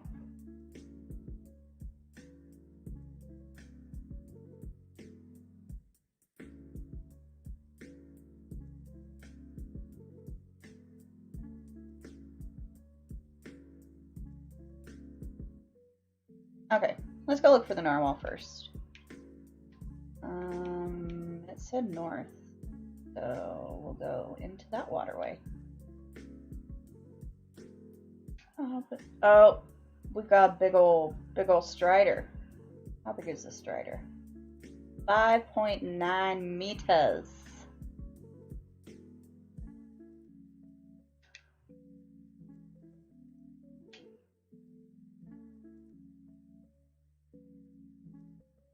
Anything special about this one?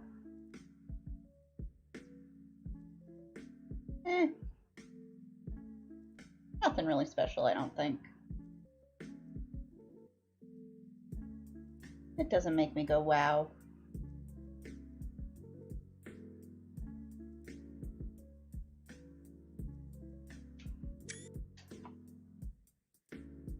Whoa, is that?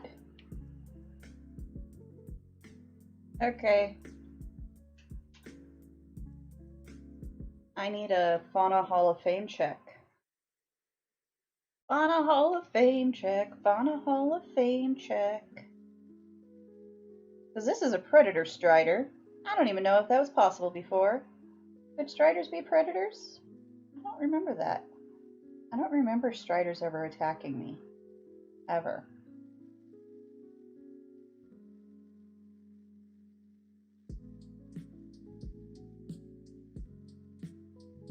I don't want to edit it.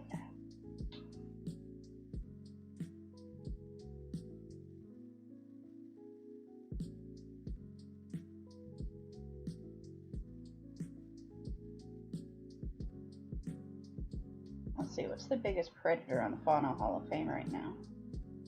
Predatory species. 5.3 meter predatory species. Okay, so if this guy's 5.9, I think we've got, I think we win, guys. We win. We win Fauna Hall of Fame of the day. So we need to take some pictures, because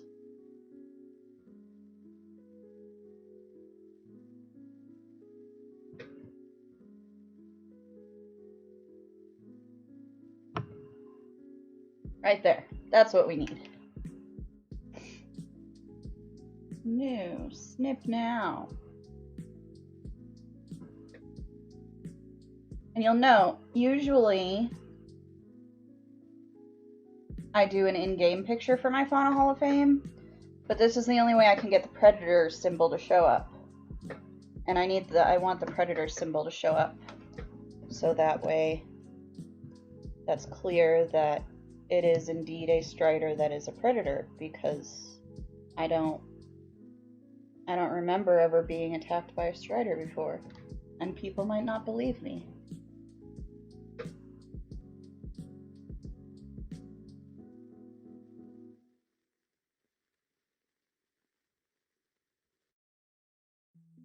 Let's go with a new in-game shot.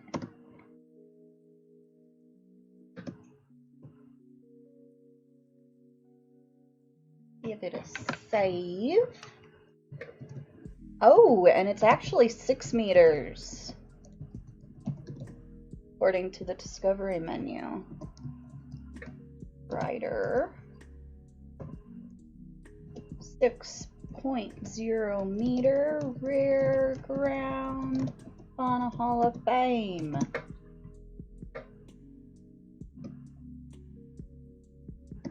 This doesn't make Fauna Hall of Fame for striders. I don't think. Probably won't. It shouldn't. But it'll make Fauna Hall of Fame for largest predatory species. Which is exciting. It beats out Fae.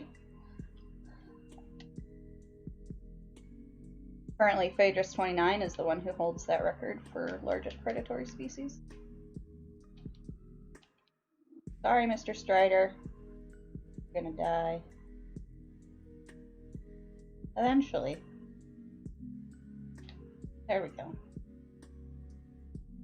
Strider sausage. Okay, so we were going... Oh, there's another fauna here. We were gonna go look in the water. But that's a pretty deer.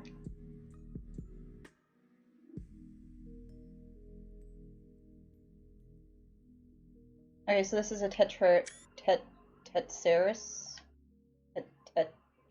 Tetracerus? I have a really hard time pronouncing some of the names.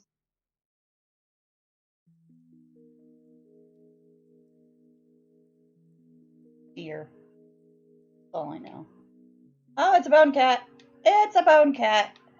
I haven't found bone cat in days! Weeks! Oh, it's predatory bone cat. That bone cat's angry at me. Where's another one of it? I need to find its other version.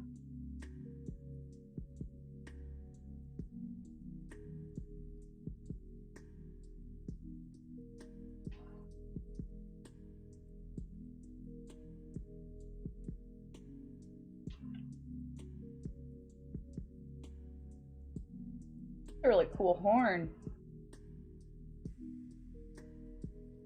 Is there just the one? I need to find the other gender.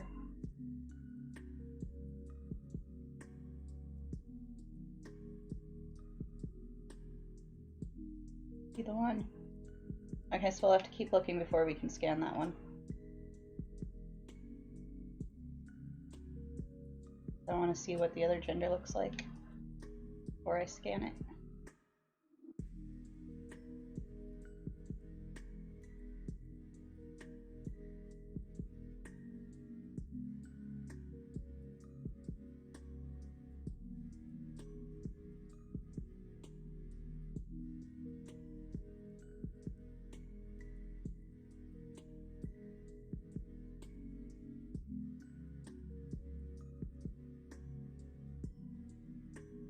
Big Pidge has never been attacked by a strider except when he attacked it first.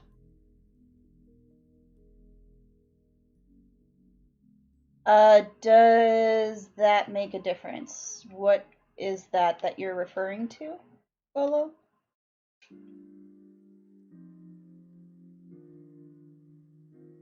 Are you referring to me looking for the different gender before scanning it?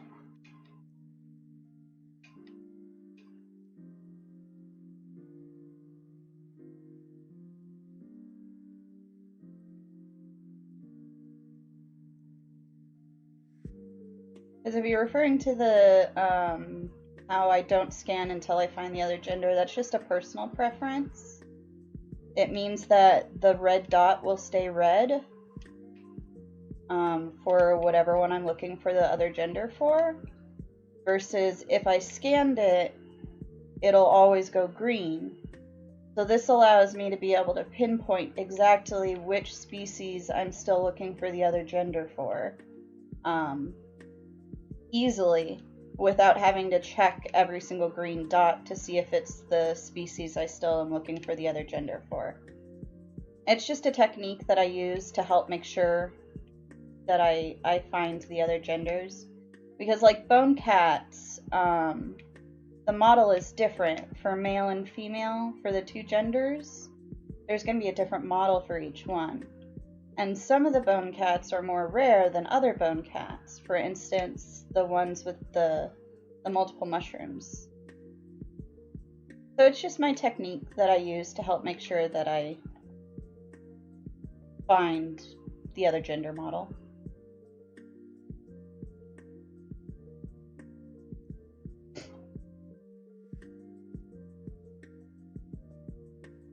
And it's something I recently started doing. I used to immediately scan every fauna that I found. But then I was having such a hard time finding the other genders because all the dots were green, and with the hills and the new topography, it was so hard to verify if it was one that I had found the gender for or not. So this way it just gives me a big angry red dot for anything that I haven't scanned yet.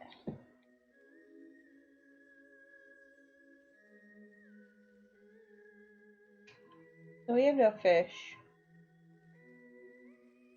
I don't know why there's no fish, because there's definitely fish in this water.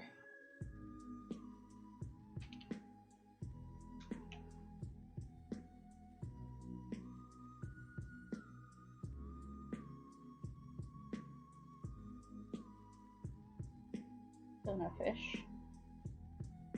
We're gonna give it a reload, because I know there's fish. There's at least 3 fish. Well, there is 3 fish. And then we're still missing 2 rare grounds. One of them's the bone cat.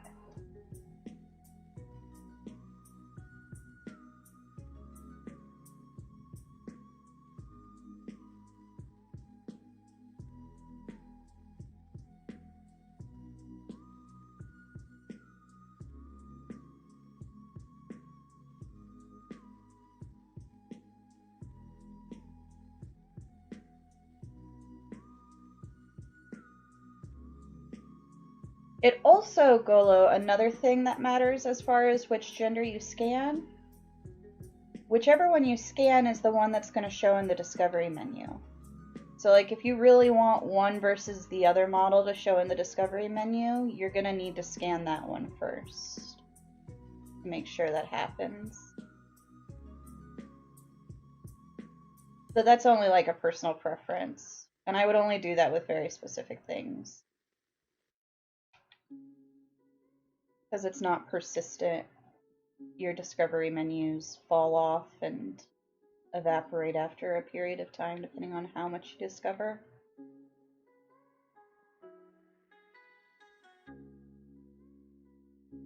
I have discoveries from 2 weeks ago that are already falling off. Well, that have already fallen off of my discovery page.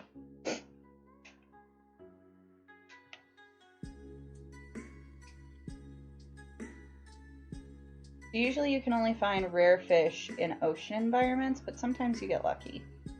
And sometimes you can find them in the shallower water.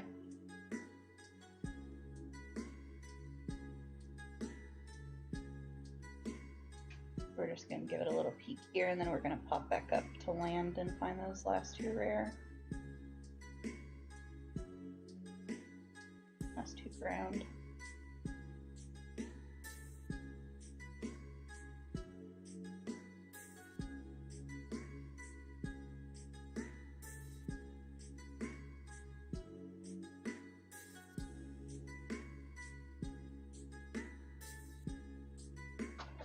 We're looking for 1 ground and the other bone cat.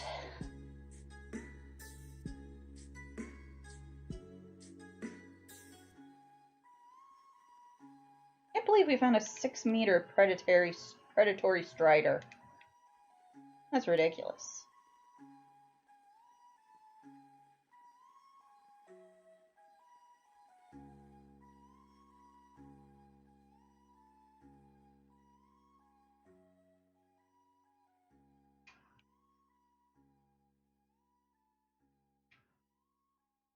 Oh, we're already being attacked. What are we already being attacked by? Oh, okay, so that's the other gender for the strider, or for the bone cat. Because the first one had that really big horn on its head. We got no crystals and no mushrooms. So I'm really not gonna worry about grabbing this guy.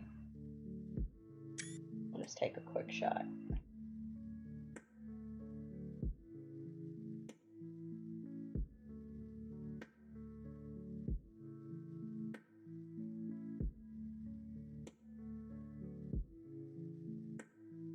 looking for the last rare ground right now.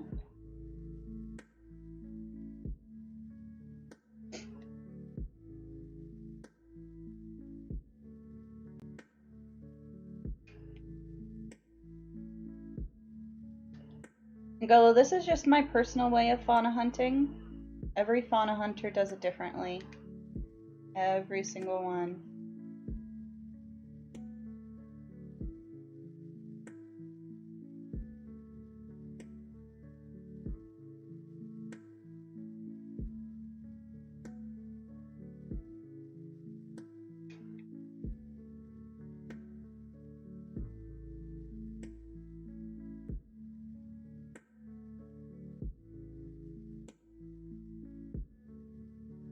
Some very angry fauna on this planet are not happy to see.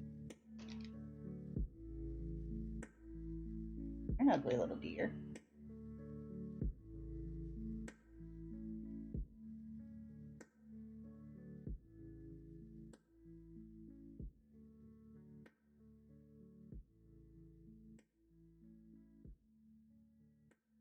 Very nice colors.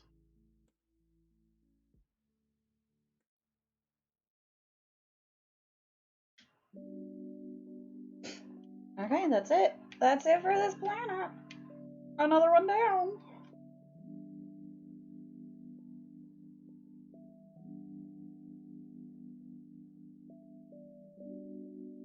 So this one is a bone cat or a Osteophilidae. This one's a common fish. I can't remember their name. Again, another common fish. Can't remember their name. This one's an Angelus, which is just a common bird. This is a Tetceris, which is a deer. And this is a Nastomosis, also known as a strider. 6 bloody meters with bioluminescent teeth.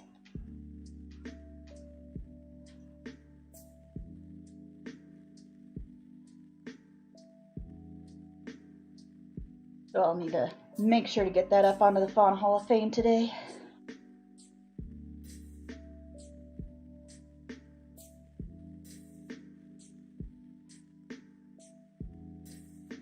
Okay, so we already did the grassy planet. We got these 2 planets left. Let's do the arid planet first.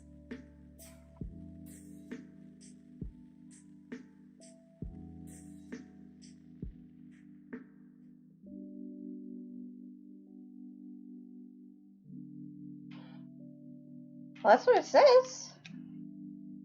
I mean, these are all flavor text. These don't actually, like...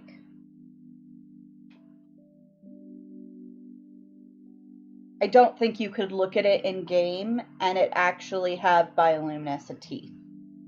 But it's flavor text in the discovery menu. It says additional observation, bioluminescent teeth. So. Ow, funny bone. That hurt. Ah.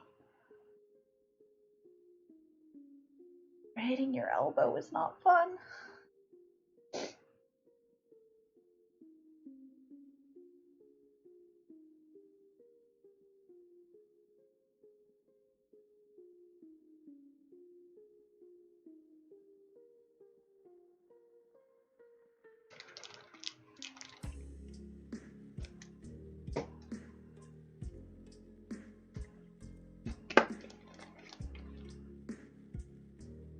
I mean, technically the discovery menu says it has bioluminescent teeth. Yes. But it doesn't actually in-game. That'd be cool if that actually tied to assets in-game. Or behavior in-game. That'd be really awesome. But I think that'd be a bit much for the servers to be able to handle.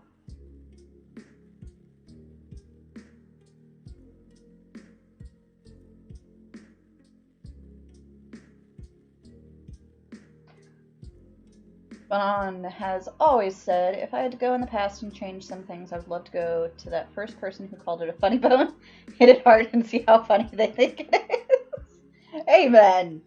It's not very funny. At all.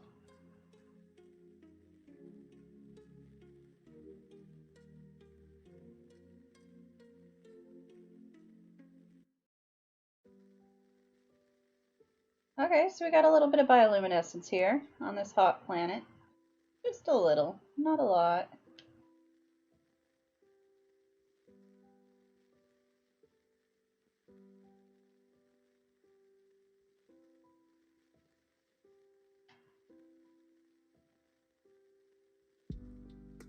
I guess I wouldn't call those bioluminescence. They're not technically.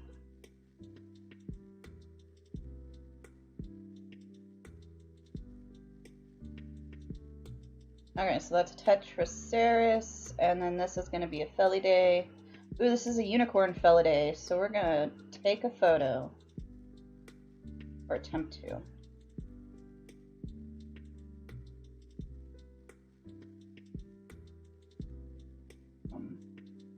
I think it's inside the plant. Try feeding it.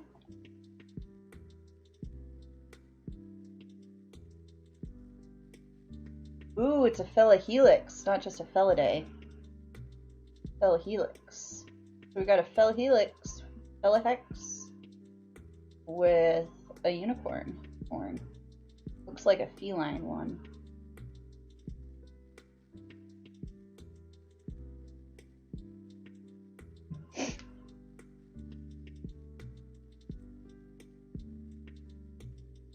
We're gonna grab a shot of him.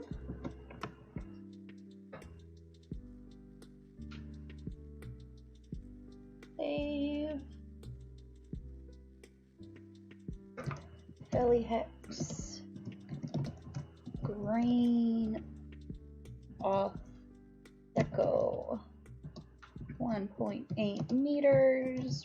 Rare ground.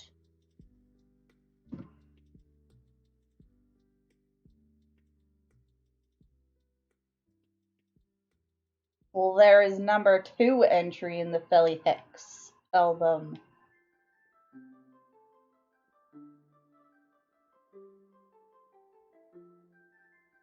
Apparently I would prefer to eat a deer than my creature pellet, though.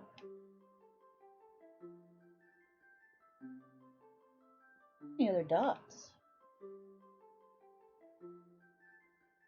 Still got 2 more ground and 2 flying, one of which is diurnal. It's almost daytime. Perfect. Okay, so we're missing 2 flying and a ground, I think.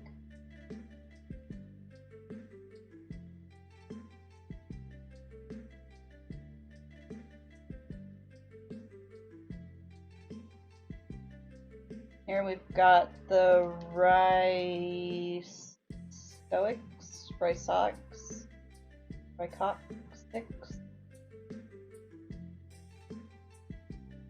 I don't know. I didn't make up that name. I'm not sure how to pronounce it. But it's the bipedal deer. I love bipedal deer.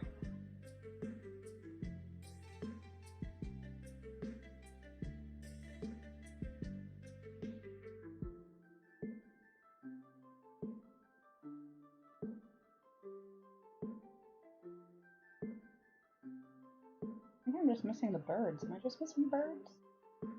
No, 1 more ground and then birds.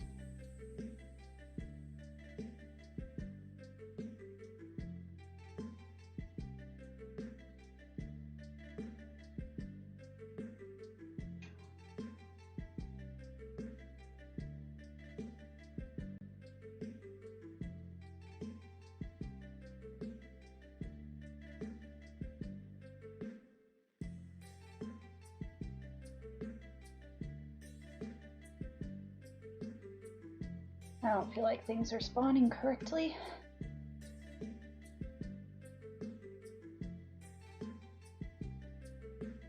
The reason I think that, just for those who are kind of newish to fauna hunting, the reason I can tell things aren't spawning correctly is if I look ahead to where I'm going, there are no fauna. If I look behind where I've been, there is a couple of fauna dots, which means that the fauna is not spawning in properly. So we're gonna reload.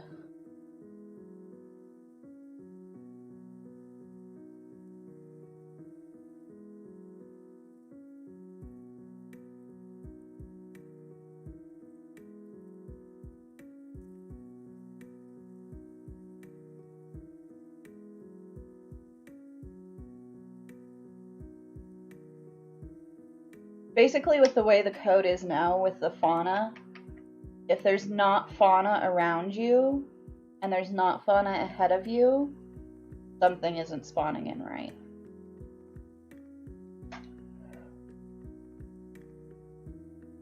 At least that's what I've noticed from personal experience.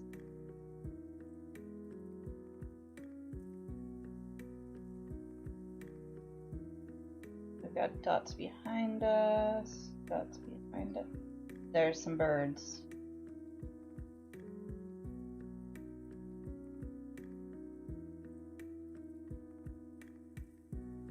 The big birds that I just scanned, those are the Cycomus versus the tiny ones, which are the Angelus.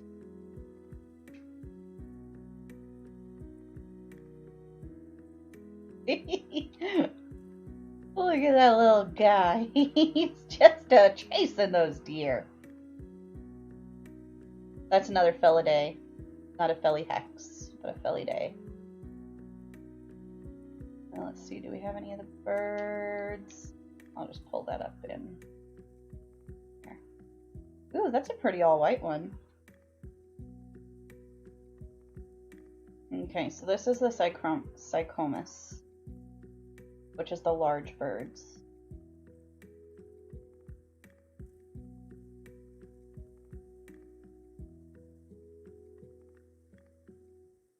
Oh, we actually finished this planet. Yay! Okay, one more planet in this system. And then we'll check out one more system before we're done for the day.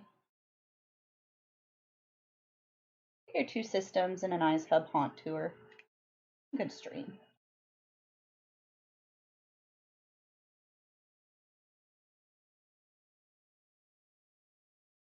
Here's hoping I actually explore again before next Friday. Now that the Haunt has gone live, I should have more time to actually play the game again.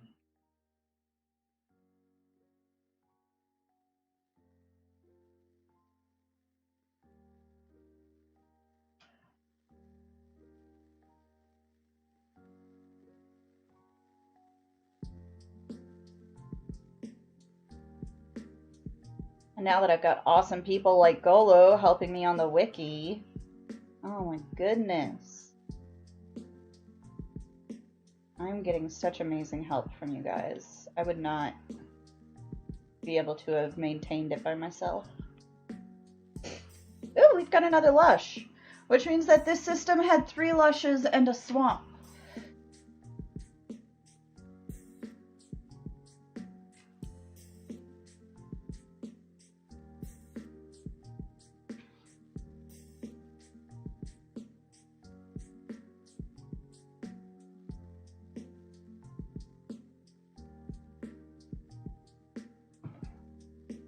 I think this is going to have red sky, pretty sure. Red sky, red grass, brown water. Meh. Meh. You have some bioluminescent assets for me at least? Yes, you do! Okay.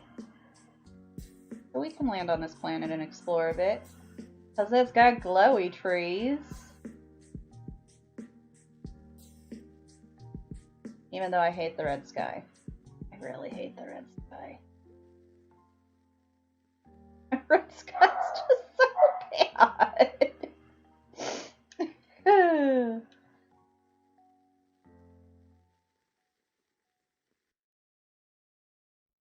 I'm excited to actually get started on the bioluminescent project that I have planned for the wiki. I'll actually have time to do that now. Okay, gravity seems a little funky here. It's got some crazy awesome land features. Look at this. This is insane. Look at how twisty-turvy it is.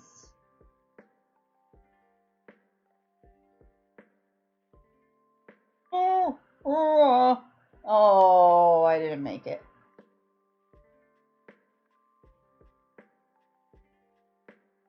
The land feature is so cool.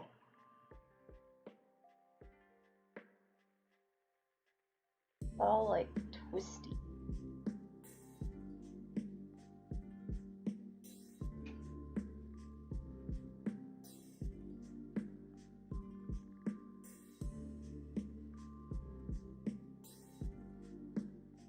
Imagine building in here. This would be a cool planet to build on, if only it didn't have the red sky. I really don't like red sky, guys.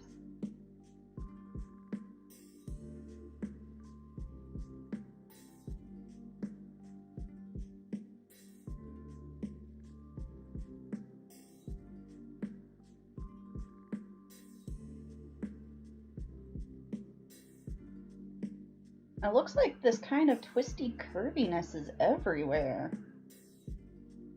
Looks like it's just a feature of the planet. That's really cool. Okay, let's check out some fauna. That's why we're really here, isn't it? I see no fauna. Ah, there's a fauna. What do we got? We got a lock. This is another lock. Locks come in various different shapes and sizes, but the way you can always tell if it's a lock is if it bounces. If it bounces, it's a lock. So see this guy? Bouncy, bouncy, bouncy. He's a lock because he bounces. Looks like a common bird.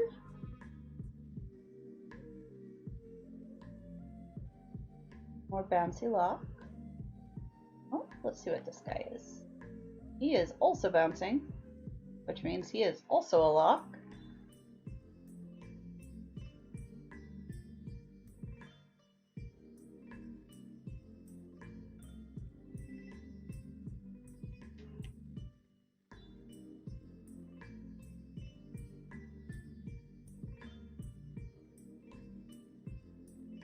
Let's see, what else do we got? So we got two locks, which means this is probably some sort of lock table.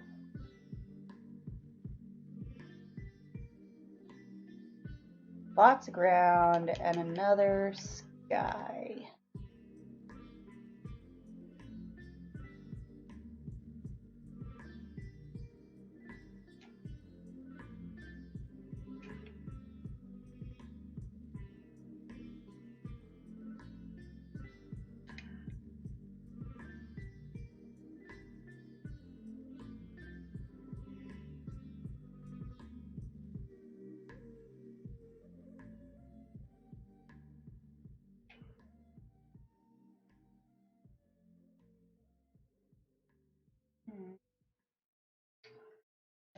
I'm having spawn issues.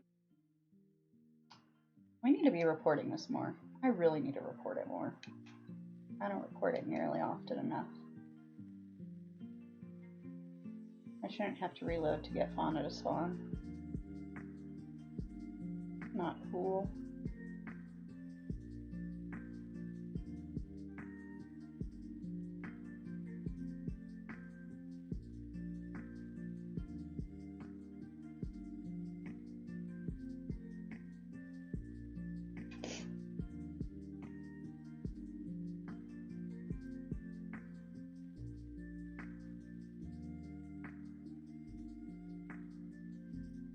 Oh, goodness.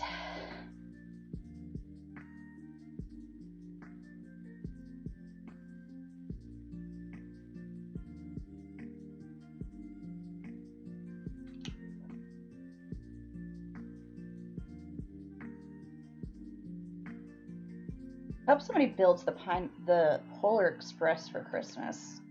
I'd love to see a good old-fashioned steam train engine.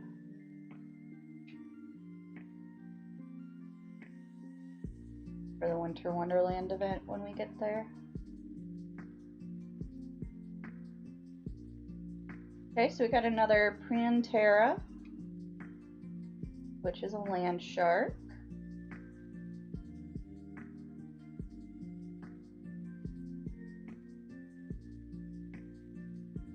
Looks like we got some spiralis based on how they're moving.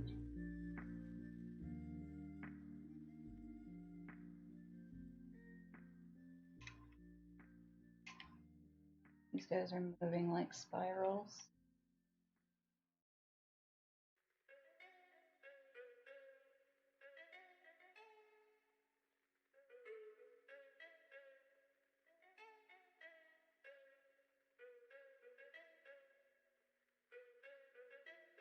Ah, there we go. Ooh, this is a pretty one. Okay, I need to try to get a shot of these.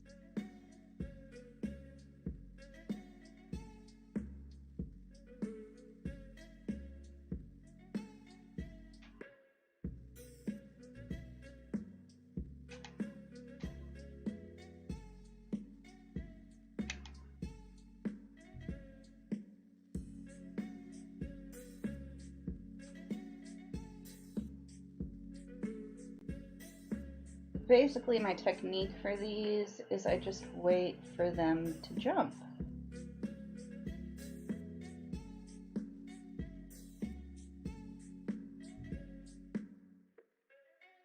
And they will. Eventually.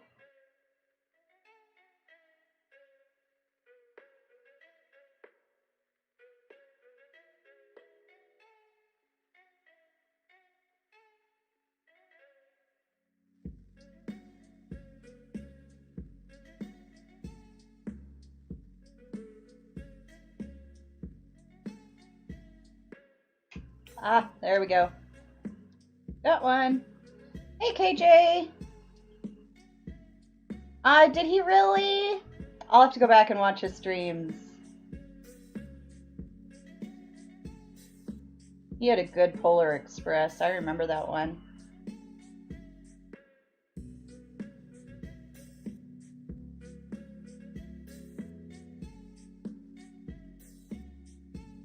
I really like this Spiralis. This is a really pretty one. I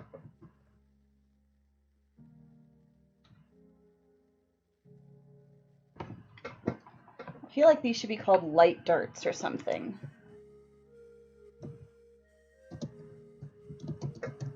Or C4, yes.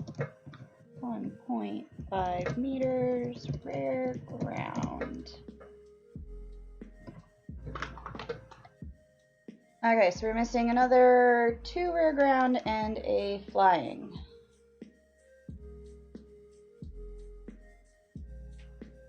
Looks like we got the flying.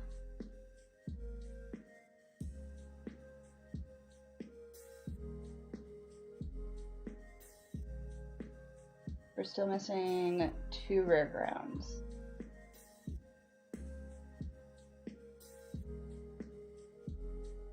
Oh, there's one. What are you? Oh, you're just one of those. Okay. So this is a Prototerra, Proto-digger. These are just like little spore stalks. Similar to the eyeballs, but with no eyeballs.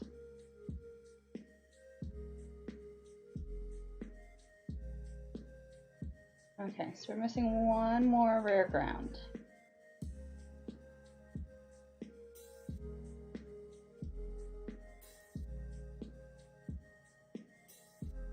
What else could be on this planet? We've got Proto-diggers, we've got Spiralis, we've got Locks.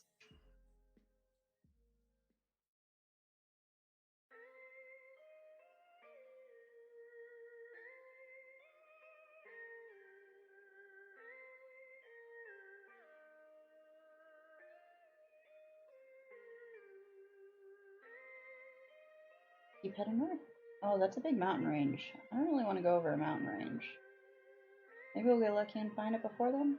Let's go this way.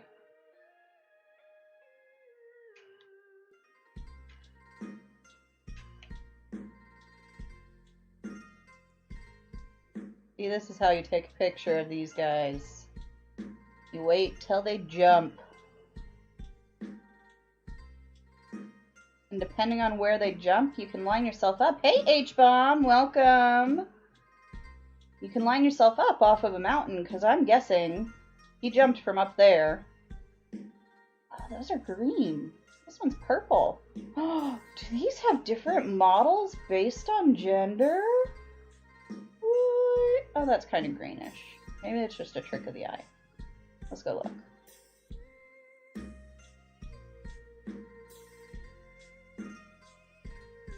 Okay, yeah, it's just a trick of the eye. That's definitely purple. Lips are kind of greenish.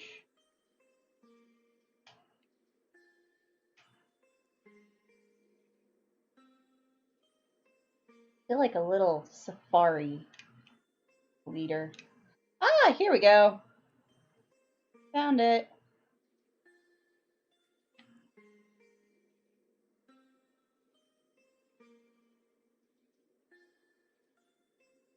And see? There you go. Caught another one jumping. It's always hardest to grab these when you're actually trying to take a photo of them. But if you're just patient, then you can get stuff like this. Completely on accident. And then these are Protosphaeridae, for those who don't know. They're also called proto-rollers by the game files, but we did a vote for the genus name, and most people chose Protosphaeridae.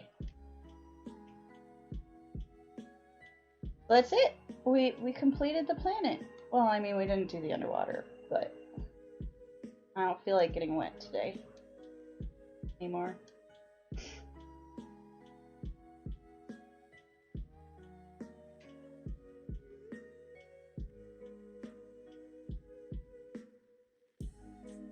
All right, let us find a new spot. Me too, Big Pidge. Big Pidge just said that he loves all the funky new fauna. I do too. Like, I think it's great. Everything they're doing with fauna, I love. I'm hoping slash guessing that one of the next updates is going to be for cave and underwater fauna. Because we didn't really get any new underwater fauna variation. I'm really looking for systems that have been named. That one's been named. Okay, let's go there.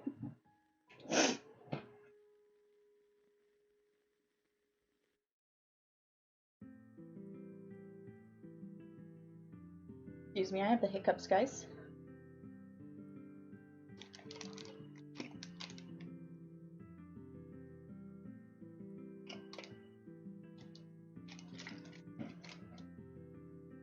So H-Bomb, have you already started building on the event planet?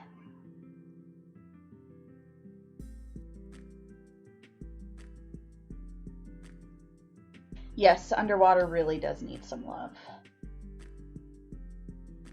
Well, I mean, this one's staring us right in the face, so let's go check out this one first. High energy planet.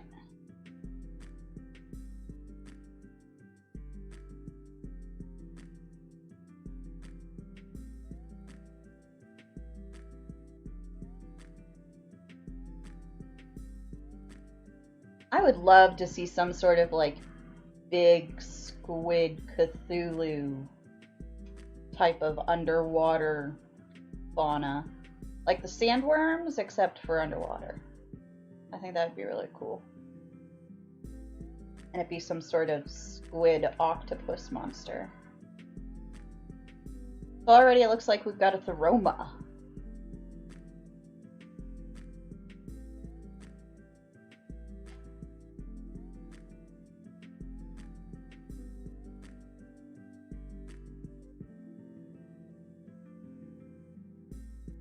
Well, I am excited to see what you come up with, H-Bomb, for the event planet.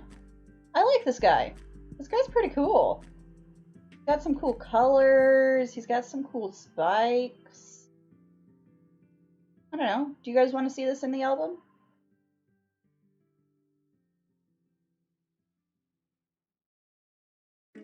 I'll leave this one up to you guys.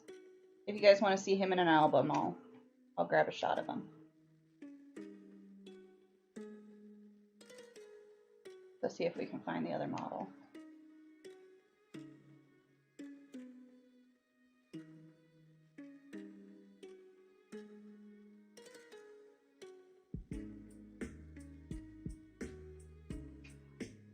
Like the other model is spikeless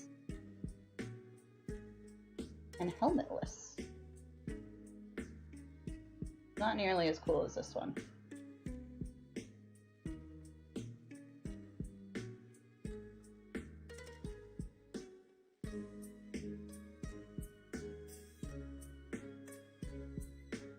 Okay, so this is a Hex ungulatus, which is going to be a cow with a large growth and the arachnid head.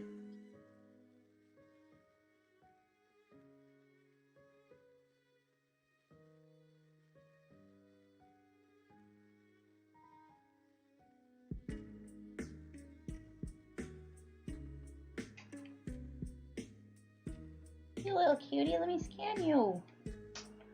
Why'd you run away from me?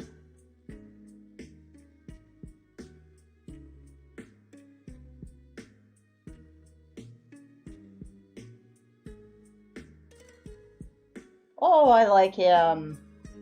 Look at those horns. Those are great horns.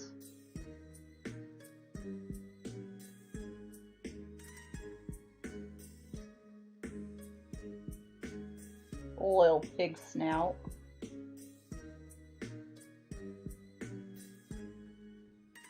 This is a Procvia. It's a rat.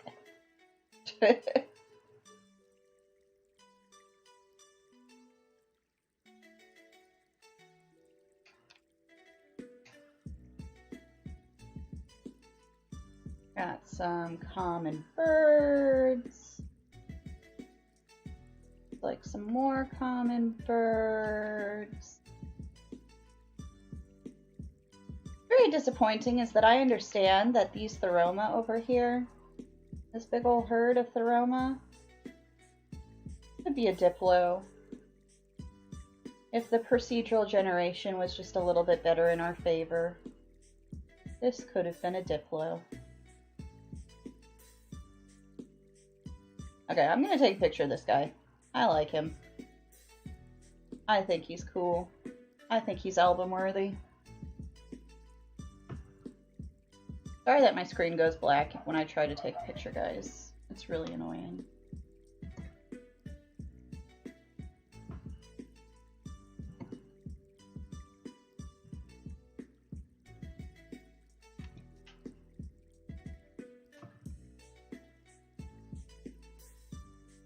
Okay, so this is a Throma, S.Red Liquidium, 4.1 meters, and he was a rare ground.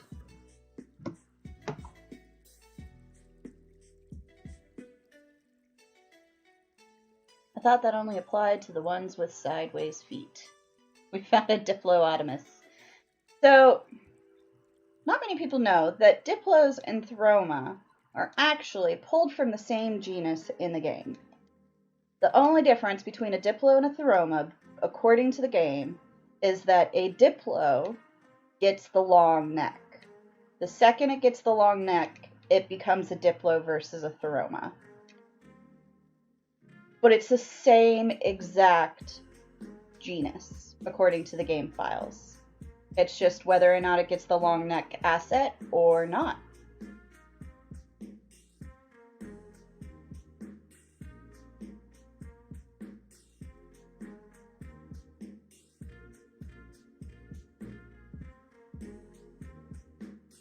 So if we had a little bit better procedural generation luck, that would have been a Diplo.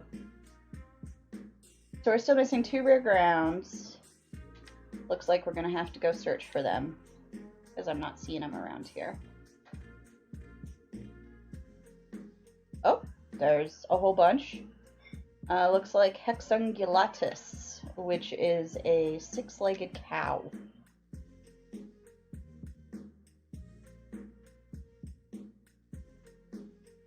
And I called that back piece a shell shelf.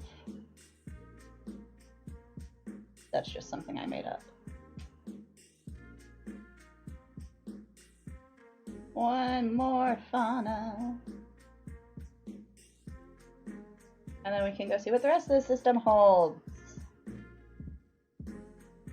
This is just the first planet, guys.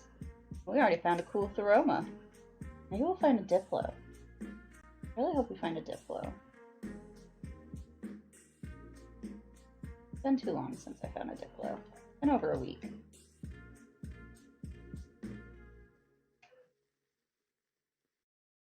It is time.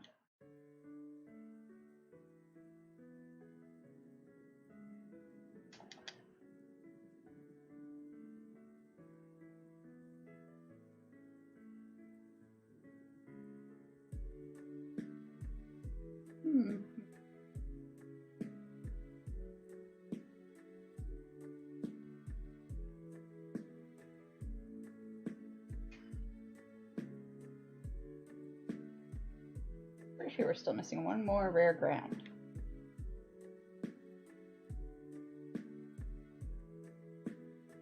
Looks like all the fauna is back where our ship is, so we're gonna guess what time it is. Time to reload again.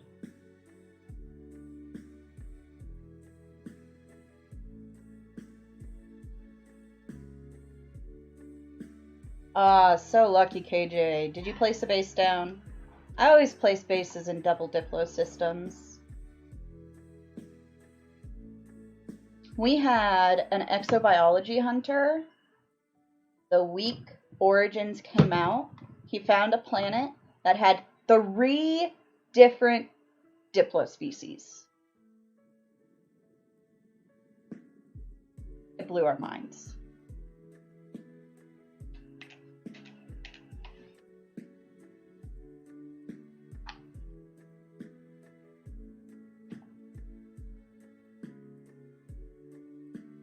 Okay. Come on, fauna. Nothing? There's one. There's some more. Okay.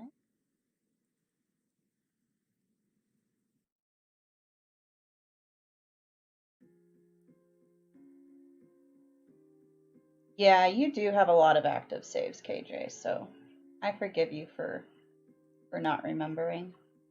It's a meteor, guys! My question is, why isn't there anything for me to harvest from the meteor? I want to pick stuff up.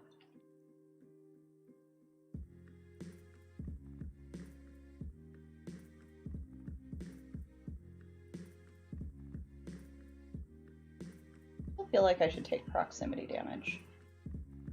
At least on survival. I feel like if I'm standing right next to a meteorite, I should take proximity damage.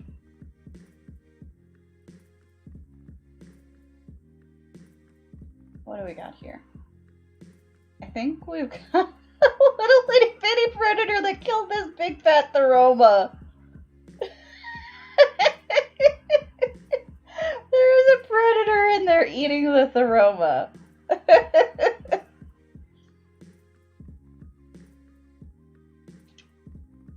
I have managed to stay with 2 saves. I have not gone beyond 2. Well, 3. Okay, I've got 3 saves. I've got a permadeath, I've got a survival, and I've got a normal.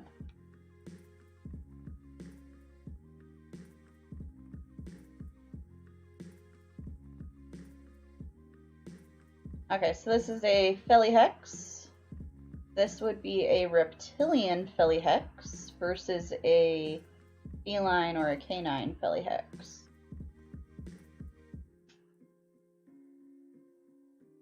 Okay. Upload and receive 350 nanites. Good, I'm doing this. My nanites were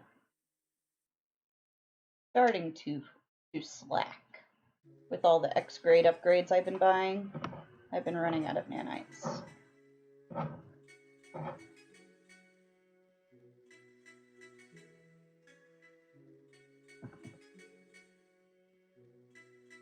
Yeah, I thought about doing videos like that. I really need to start making just some general video content other than my streaming content. And I thought about doing like different tips videos, but there's so many of you guys that do great tip videos for how to start permadeath, how to start survival, and all that I don't feel like I have a place in that market. You guys got it down pat. That's when I decided to just do exploration and feature stuff around the Eisentam hub area. Because you guys got that. I don't need to tell people how to start a permadeath save. I just tell them to go view you guys. Oh, you want to know how to farm for freighters or start a new permadeath save? Go check out KJ. Go check out Zane.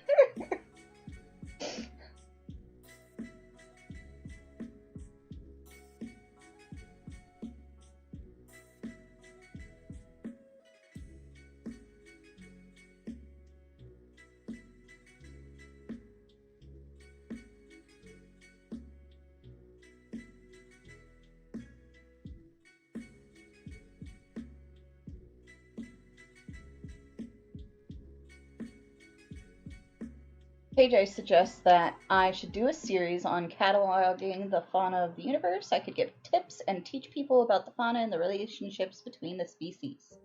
That's what I'm thinking.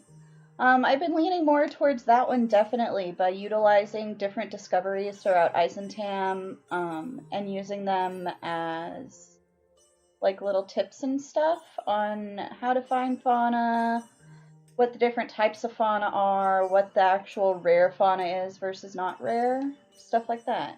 So, I mean, pretty much all two-legged creatures that look like T-Rex are T-Rex. You're not too far off on that one.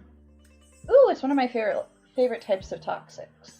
I love these bioluminescents. Love, love, love it. But it's definitely an extreme. We got storm crystals, so hopefully this one won't take us too long.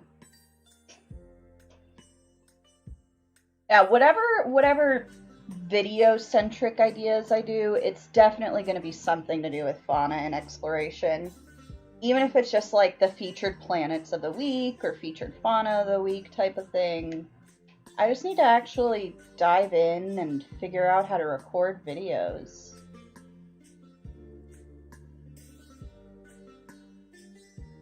Figured out how to stream, so it can't be too much harder.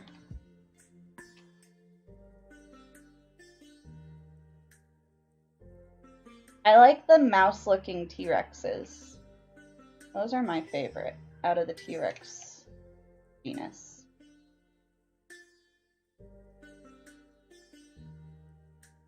That little mouse face. Okay, so we've got some Procavia, which are just basic rats. It's storming, so I'm not gonna show those. I'm using OBS. I use OBS Studios, and then I use Stream Elements for my live streams. I figured it would be easier that way because then I could just do everything through OBS, including my recordings, and not have to learn multiple programs.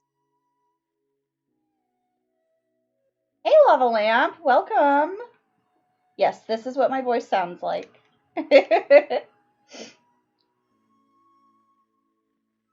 We are hunting for fauna today. We did a bit of touring around the Eisentam Haunt area, which we've got. This is the multi-tool lava lamp from the Eisentam Haunt.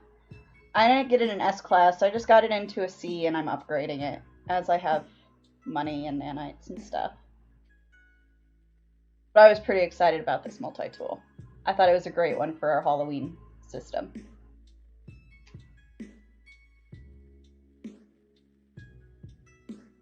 That'd be great, KJ. I would really appreciate it. Any video tips or anything for recording would be great.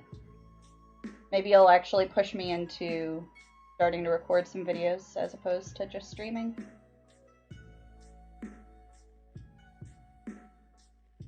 Go away, Philly Day. I don't care about you.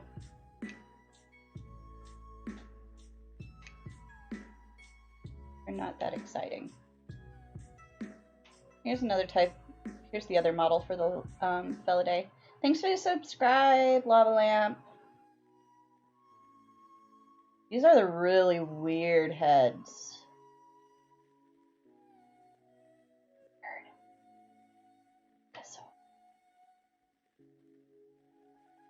Yeah! How about a mushroom? You're not supposed to be able to get me from up there.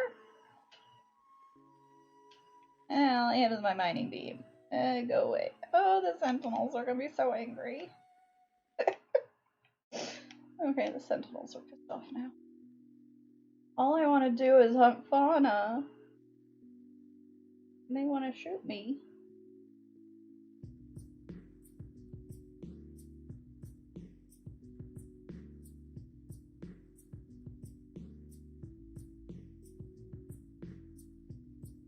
Oh, that's true. Since I found it as a C class, it'll never be an S class. I knew that. I did know that. But I can upgrade it to an S class. Because that's a thing you can do now.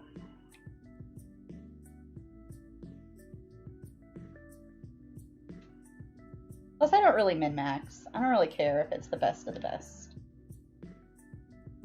I just go by looks for pretty much everything. Okay, so that's it. All we got is underwater. And, well, we're not doing that.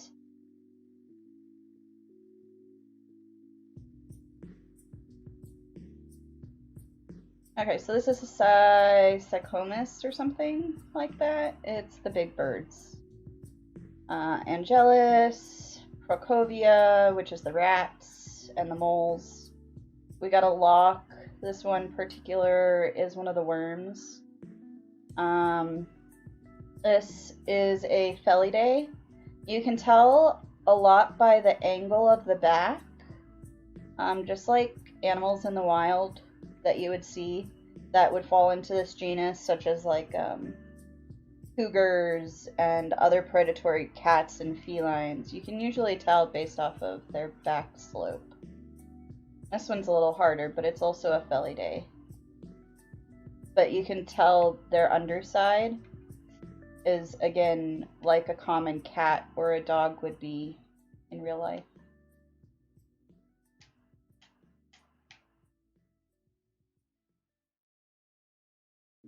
Okay, back to the ship.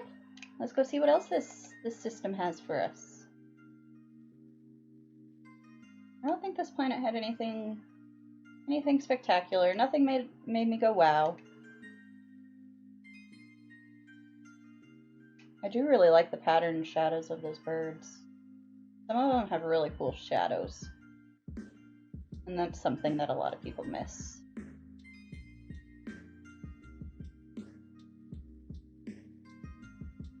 And don't realize is that the shadows are very unique. The ones with the stained glass windows, those are the same genus as the lizard hawks. It starts with a C. So this includes, this genus right here would include any of the dragon-like birds, any of the ones that have the actual hawk asset head, the stained glass windows, the hawk wings. There's also more of like a dragon wing that's actual like reptilian skin stretched across the phalanges, which I don't know if you guys know that. The bones in a bat's wings are actually its fingers. Things to know. I watch a lot of David Attenborough in real life. So I like thinking about all of these fauna we find in terms of like actual fauna that you would find. Some of them, of course, are just completely foreign. We did that one, and we did that one. We need to go to Robactus and Ning. Robactus. Not Robactus. That's not Robactus.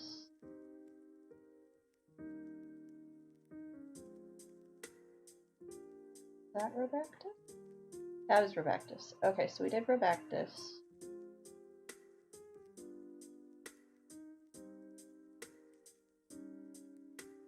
Two? No, we have not done the rings. Okay, so we did these two.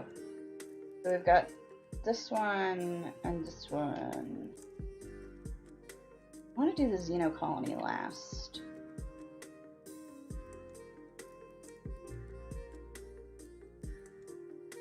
Yeah, they actually are related, KJ. They're part of the same genus. The EISHUB hub specifically, we're working on getting albums of pretty much every single type of fauna genus that exists. So that way anybody can look at the albums and know exactly what type of fauna they found. And a lot of it is being contributed by like EISHUB citizens and stuff within the hub area.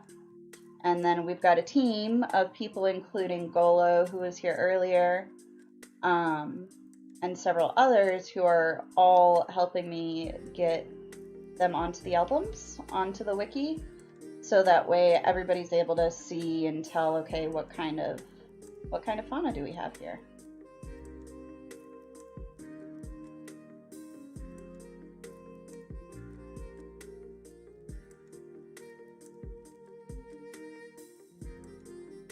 And a lot of them will surprise you how diverse each genus is, and some of the ones that actually are part of one genus versus the other. I know I was surprised when I found out that diplos and hippos / the triceratops, those are all the same genus.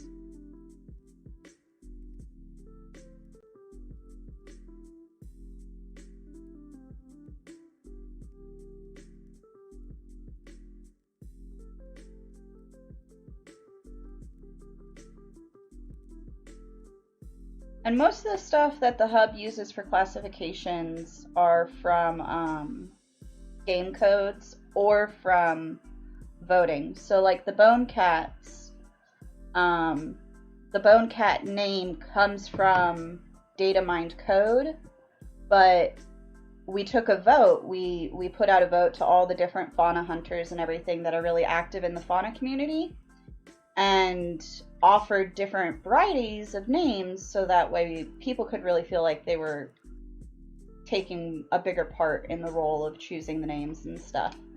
So instead of bone cats, which is what the game files call them, it is actually, we labeled them after the voting as Osteophelidae, which I really like, because Felidae comes from the cat, which is the cat, dog, lizard, predator species, and then you mix it with the bone, so bone cat, Osteophelidae. Phaedrus 29 came up with that one.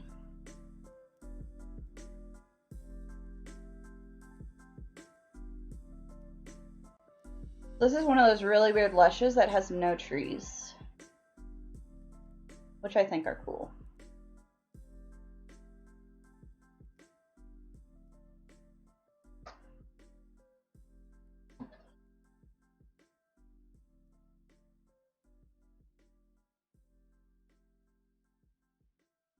I love that there is now grass that is literally taller than my gek.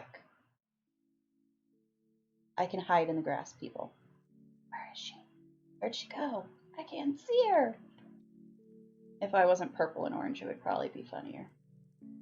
But really hard to miss me.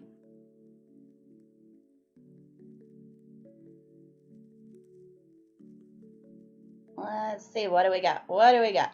We got a T-Rex. And, oh, okay, we're gonna grab some photos.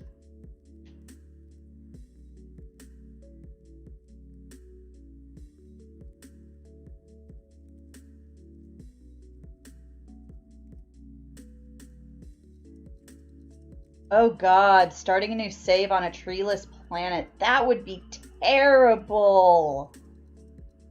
Oh, that would suck. I would re-roll.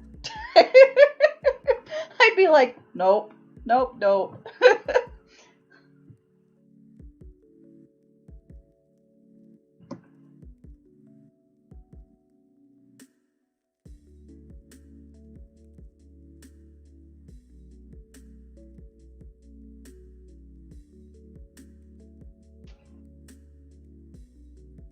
Oh, these aren't T-Rexes, KJ. These are Rhysosix. This is actually a type of deer, but it's a bipedal deer. The T-Rex was somewhere. Where was the T-Rex? I got distracted from the T-Rex. But there was a T-Rex. There's the T-Rex. And T-Rexes have multiple genders and models for the different genders as well. So we may stick around and look for the other model. We'll see.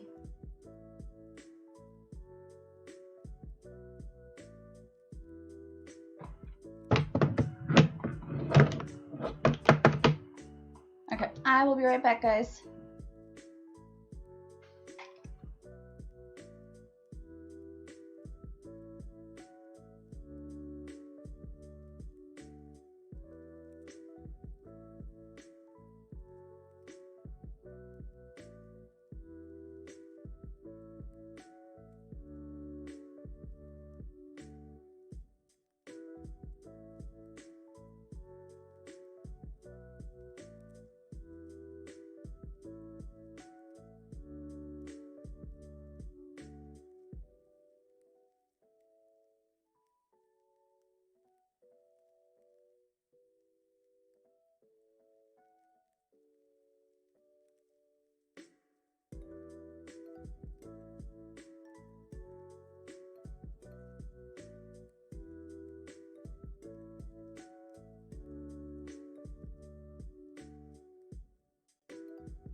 Okay, we are back.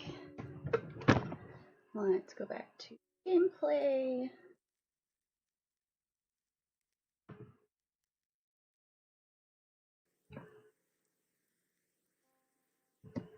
Take a picture of the cool little deer. Or not the deer. T-Rex. That's a T-Rex. Let's see what else we got over here. Looks like we might got some Theromas. These Theromas are not as cool looking as the big old orange ones.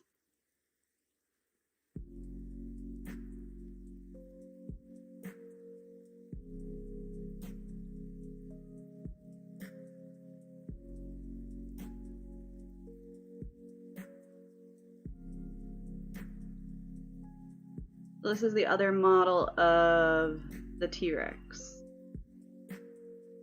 It's a mouse.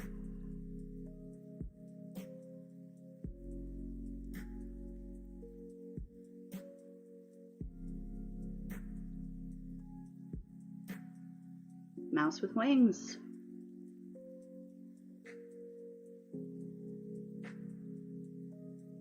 I mean, the wings are cool. The wings are definitely a rare asset, but the rest of the mouse with the wings is not very interesting. Big Pidge asks, can T-Rexes come in huge sizes like 8 meters? I do not believe so. I think T-Rexes cap out at 5 or between 5 and 6. So I definitely like this one better.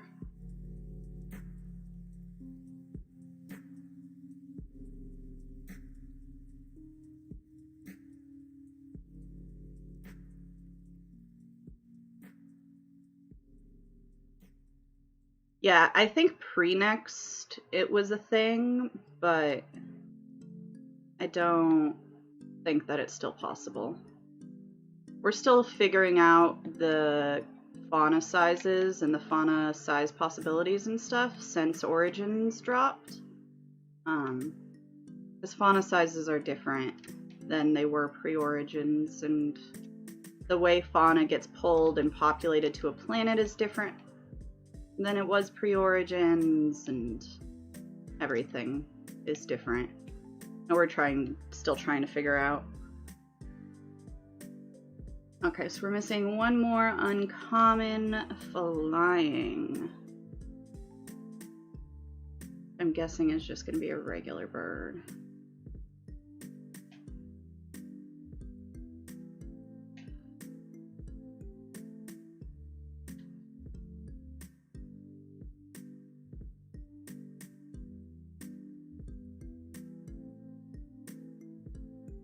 Yep, just a regular bird.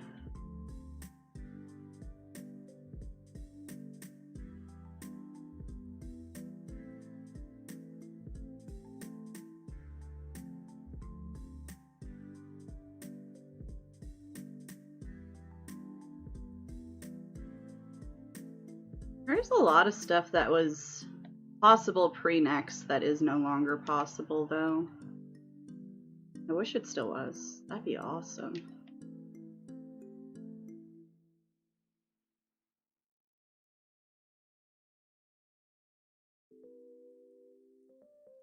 These are kind of funky.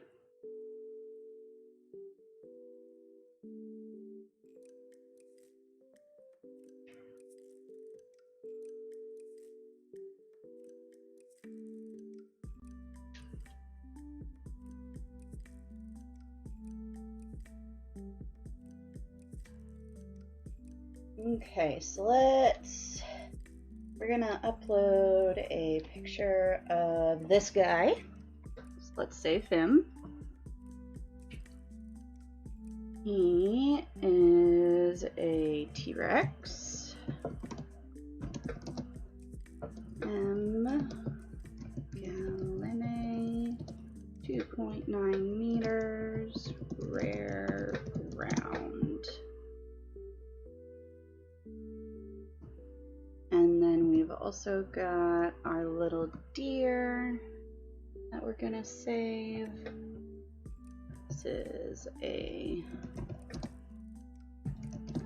shed Kia 2.2 meters, rare ground. Okay. We got our 2 fauna to save from this planet. Now we're gonna go check out the moons on Uman with the Ramos. We're gonna go do its moons. And my cat is headbutting my head. Hi there, baby. Help you? Yes, hello. My cat likes to headbutt me. I'm not giving her attention.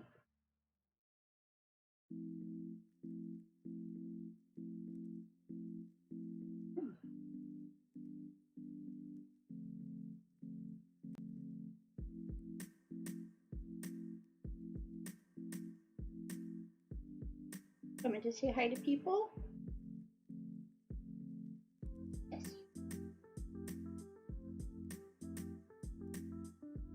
I have a filter set on my mic, so it's probably so quiet that it won't trigger the mic for purring.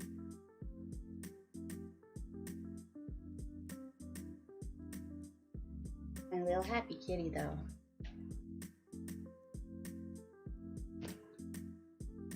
Like lots of meteorite strikes on this planet. Looks like we got a funky filter. Oh, they're not meteorite strikes, they're just little hills. Weird.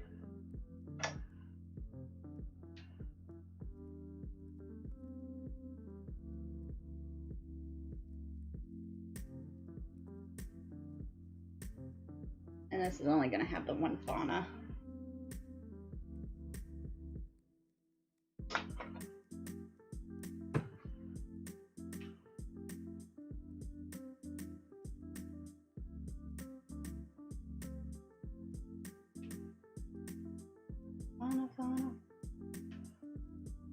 There it is.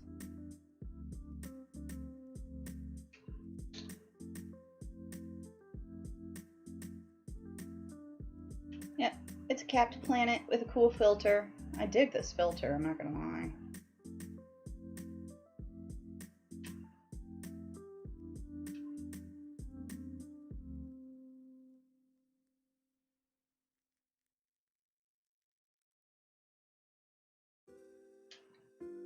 I think the other route is going to be a frost.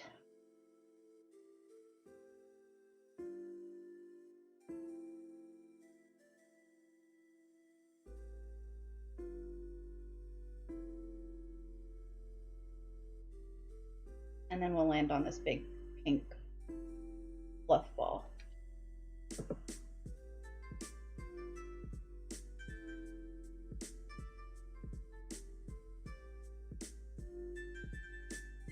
Frost moon, here we come.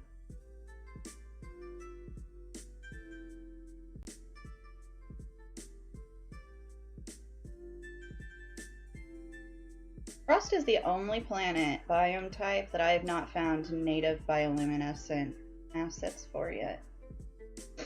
Granted, I haven't landed on a lot of frost, so it could still be out there, but I'm skeptical.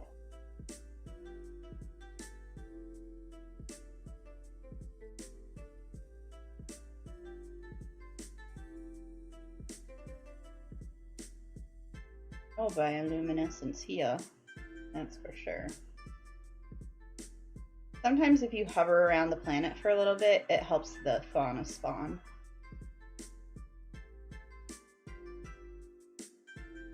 Okay, so we got a cow. We got a beaked cow. We got a little deer. We got big old rare sky wraiths.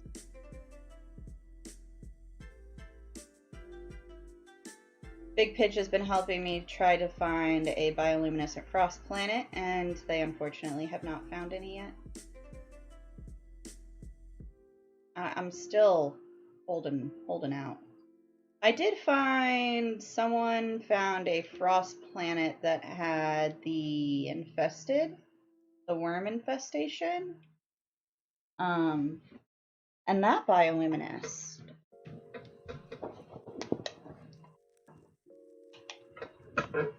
My phone is ringing somewhere. It's the husband.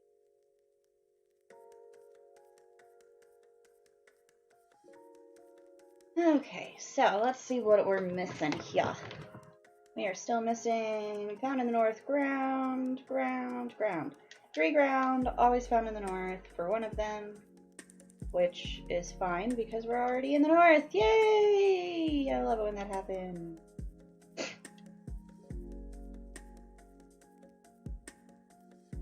Okay, so here's another one that we're not going to scan until we find the other gender for, because that's a floating boss. So we're going to look for its other gender before we scan it, because we need to see if it's a GMB or an LMB, because those are important.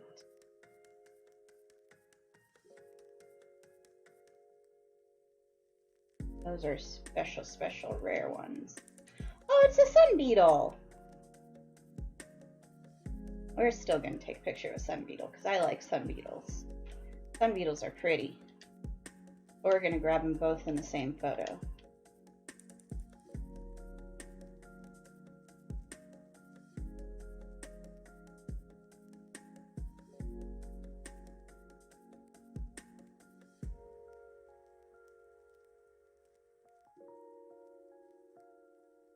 Get to change my sunlight.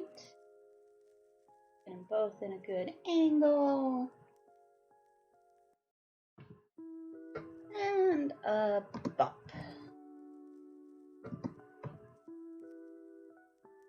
Okay, what else do we got? Anything else? One more rare ground. And then we'll save that boss and we can move along. think this last planet of the day that we've got saved is gonna be a good one. I feel like it's gonna be a good one. It's gonna be a worm-infested one. I already know that because it said it's a xeno colony, which means that it's a worm-infested one, like the new living ship planets. I already know that. We know that it's gonna be pink. I think it's gonna be a lush xeno planet. I think. And see, all of this is stuff that I was able to tell just by that short little flyby. And based on the information, the name, scan thingy, when I scanned it, and the data mining that I've done. I did some of the data mining for the new planets and new biomes and stuff, so that was fun. That was a new experience for me. You had asked me 5 years ago if I ever thought I was going to be doing any data mining.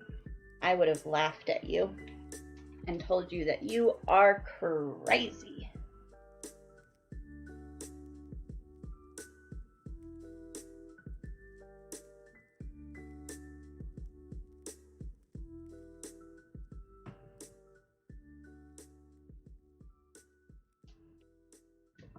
So what is this last rare going to be? Is it going to be something good? Hope it's a Diplo. Still didn't find any Diplos. Still no Diplos. I feel like we should have found a Diplo.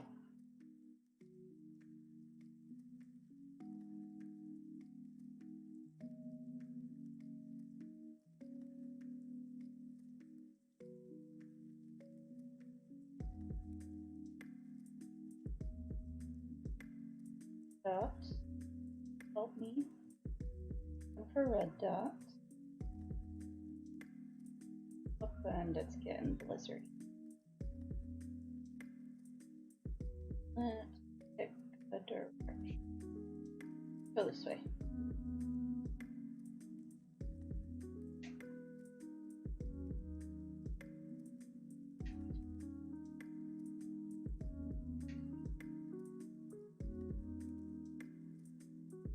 Very hard to see the dots when my visor's frozen. Oh, found it! Of course, it's back the way I came. And looks like it's just a rat.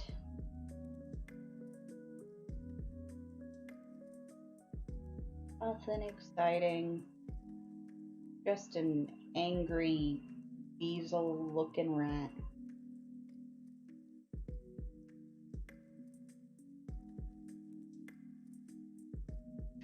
Alright, now let's go check out this last fun planet for this day.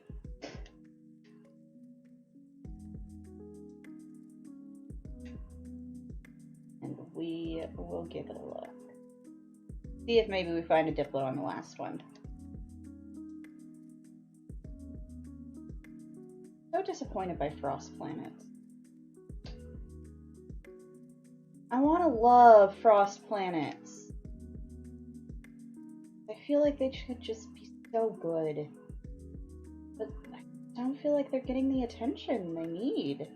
All the other biomes got massive new asset features added. And Frost is just kind of like left out in the cold. That makes sense. I wonder why they chose to do that.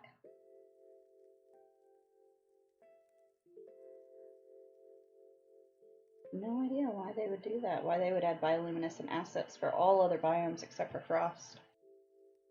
Doesn't make any sense.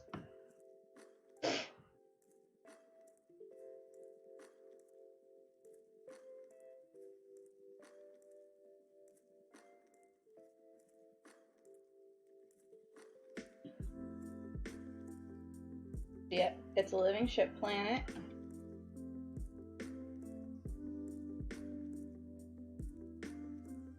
Quote unquote infested planet.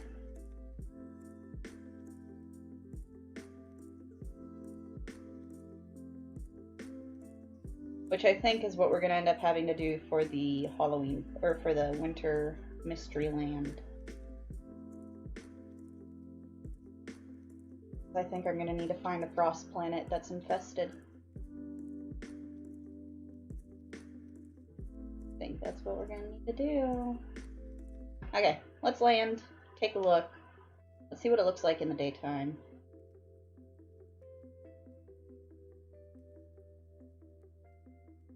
It's like a pinkish purple bubblegum colored. Oh, it's also got bubbles. Yeah, it's an infested bubble lush.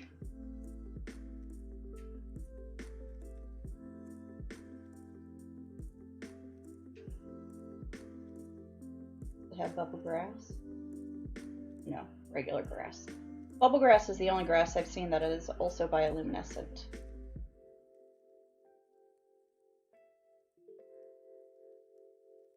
I haven't actually checked any of the planets on buildings like this.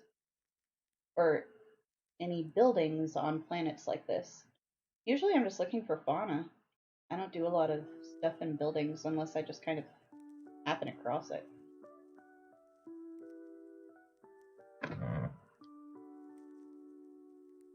And if it's just for one event, having it be abandoned isn't that big of a deal.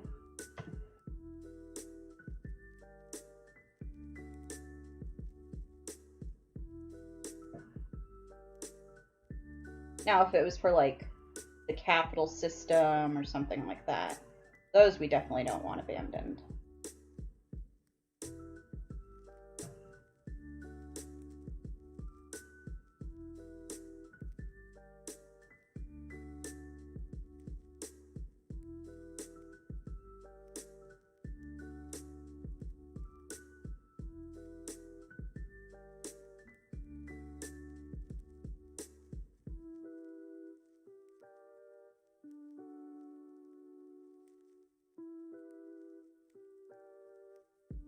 Okay, good. The sun's coming up. I want to see this place in the daytime.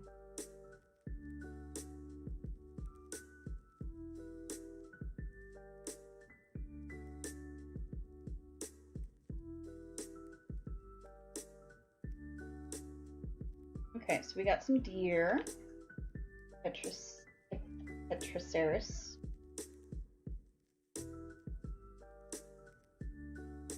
Got some rats. Nothing exciting about rats.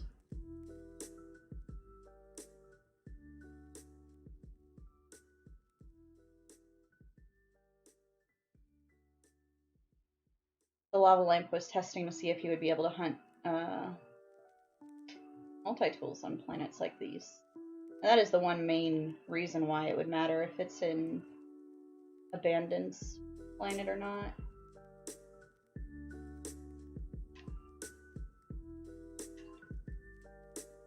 Is for any form of multi-tool or ship hunting. Okay, so we got a cow. Very disappointed. Guys, plan is disappointing. Now we're just looking for 2 flying.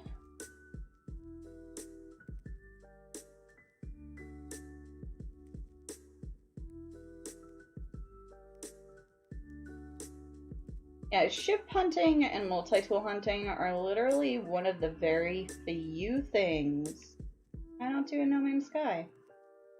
I come across my stuff organically. Like my multi-tools and stuff. Well, this multi-tool I hunted for. Just because I wanted it so that way I could have it for the promo, the video promo, the haunt. But all the other ones I just come across organically. And this is my only ship that I didn't come across organically. I actually went and picked this ship up. But that's because this is the Galactic Hub Exobiology Core. We decided to use this style of ship for our ship to represent the Exobiology Core.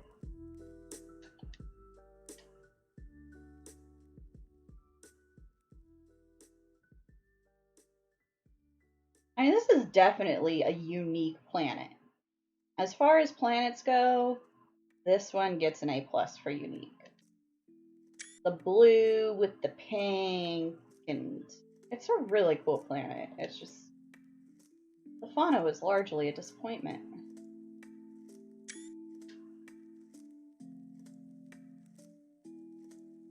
I had said that was going to be the last one.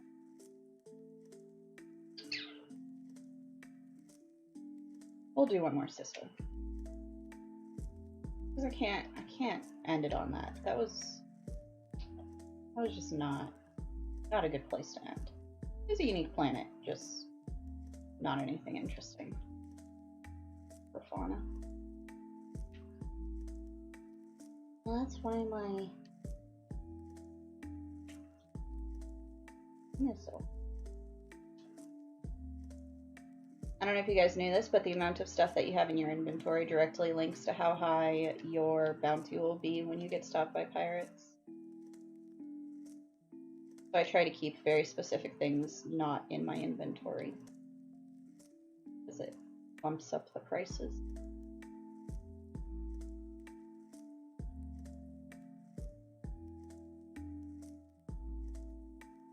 And Reykjavik. I documented that system. I really don't feel like going back to it right now.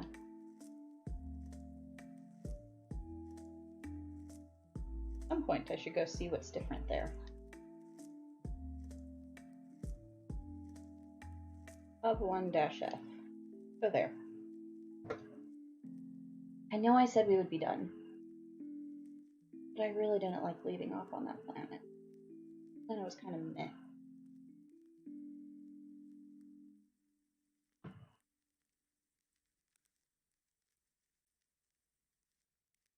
I didn't save the sun beetle. I needed that too.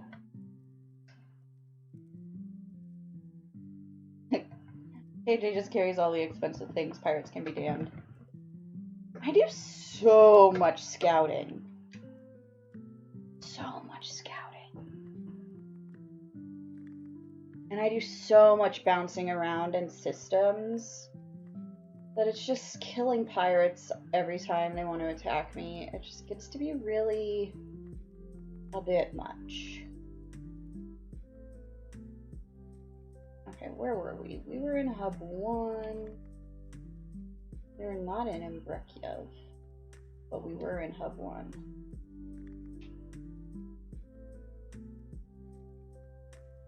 That was not where we were. That was where we were. Right here, right here. Oh, I didn't finish uploading either. I think I checked. Yeah, I pay off the pirates too, Lava Lamp. It's just, it takes too much time to try to kill pirates. I just pay them off and they go away.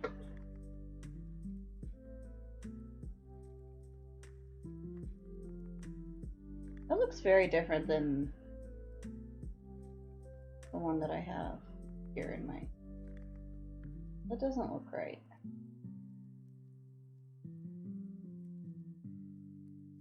It is right.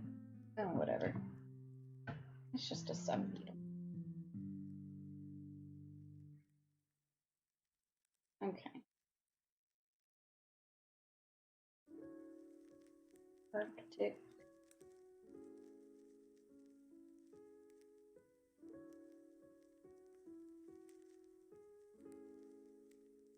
Verdant. Some sort of lush. What are you?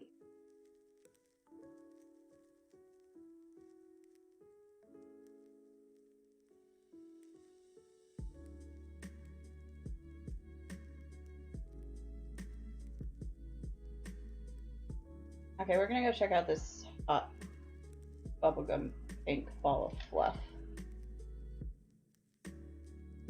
KJ makes the pirates harder by going down in the type of weapon she uses. Because it helps mix things up. It does, yeah, it can be a nice diversion. But with as much as I am jumping around in systems, like here it is again. It's just, I don't want to take the time to kill you. But I always bargain. Because I'm a cheapskate. So if I can't bargain with them, then I kill them. Because I'm still a Gek. Still a Gek. I'm not gonna give up my hard-earned, quote-unquote, hard-earned money just because somebody threatens me.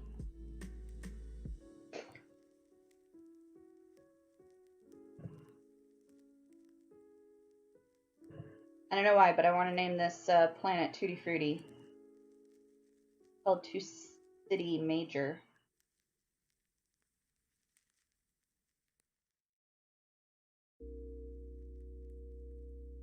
Exactly, lava.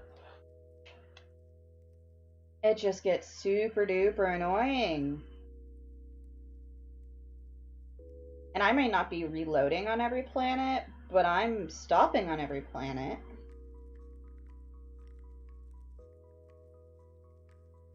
Hey, it's a Bubble Lush! Tutti Frutti's a Bubble Lush. I wish I could pop the bubbles. That's my one disappointment about these Bubble Lushes.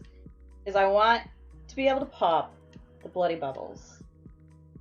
But you can't. You just go through them. I feel like I should be able to pop them.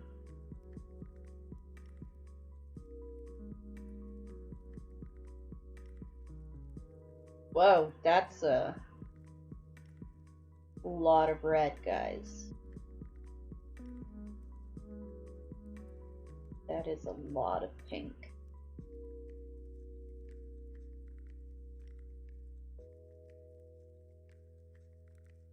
Very pink trees. And this planet matches me. It's like pink and orange. My Gek is pink and orange. Oh, it's got the bubble grass. I love bubble grass. So much more than I used to. I never thought I could love bubble grass more than I already did. But Origins made it so that way I love bubble grass more than I already did.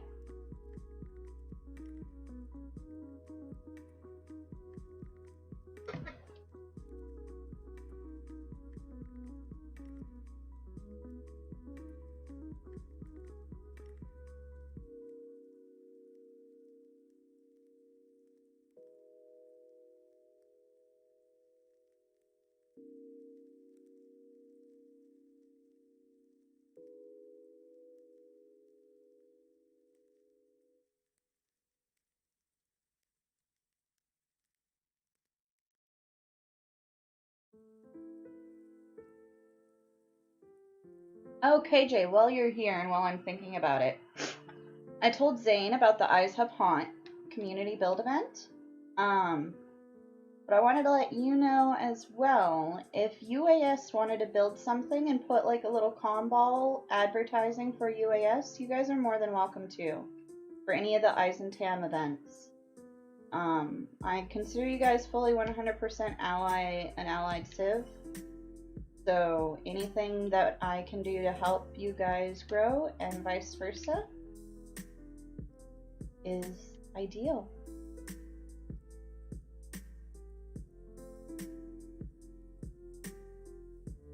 We got a cow. We got a Felidae. Got a Tetsaurus. Here.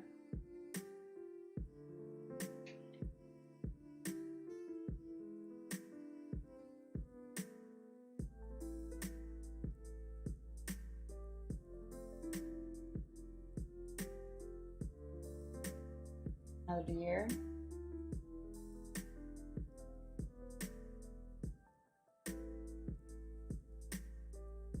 Yeah, I'll DM Zane with it too. He and I have been chatting, so he knows. I think he knows. I don't know if he knows about the advertisement comball, but he knows that I want to do everything I can to help him grow and stuff like that. So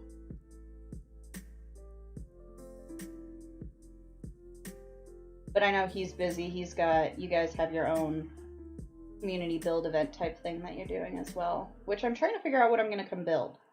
I don't know what I'm going to come build in the UAS Halloween build. I haven't decided yet.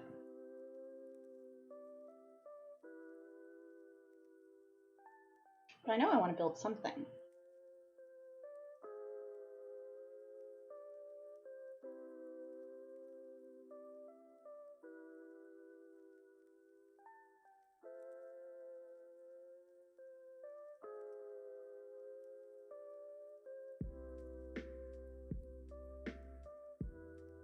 Just missing the one flying, but it's diurnal, which means that it'll only come out during the daytime. So let's see, do we need to jump to the day side? Yes. But it's just a common. Do we really care about common flying? It could be a butterfly flock. And if you don't have the skill to pull it off, Big Pidge, ask. Like, we've got so many amazing builders in Eisentam, especially in the Eisentam hub server. We've got such great builders that all they want to do is help help people develop their skills and help people get better at building. And I mean, that's something Eisentam hub is really just focused on, is we just want to make sure that everybody is the best No Man's Sky player they can be, and that they get out of the game whatever they want.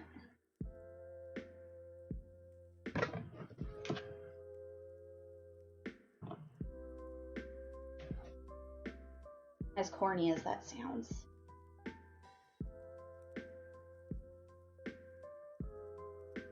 I'm just here to help people.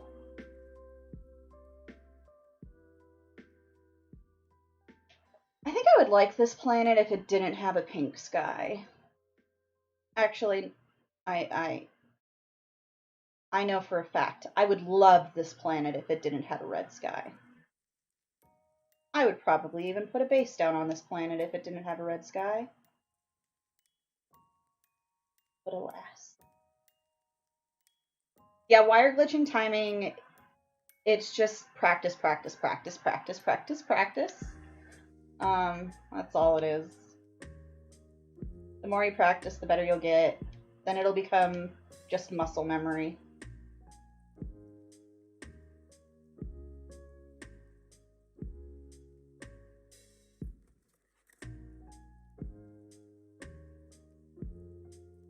And wire glitching timing is harder than adjacency glitching timing. The adjacency glitching timing is pretty simple. It's almost like as close to the exact same moment as possible. But wire glitching, there's like a definite offbeat between switching and building. I'm not gonna lie, I have not mastered that timing. I definitely use a macro from Zane.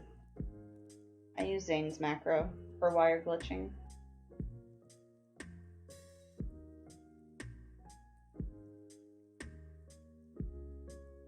Alright, so we're just looking for birds. Birdie, birdie, birdies.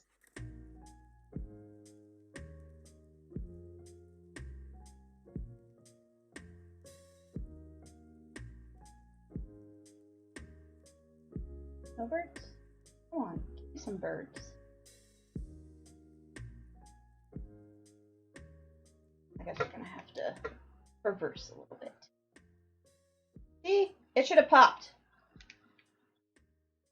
But it didn't. There.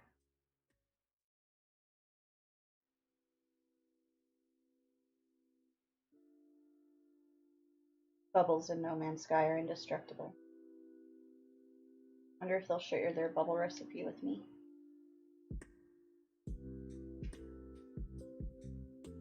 There's the bird.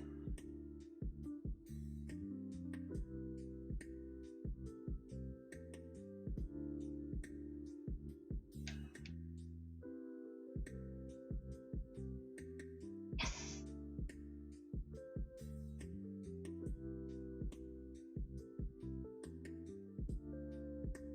Those bubbles are huge. I never realized how big those bubbles are.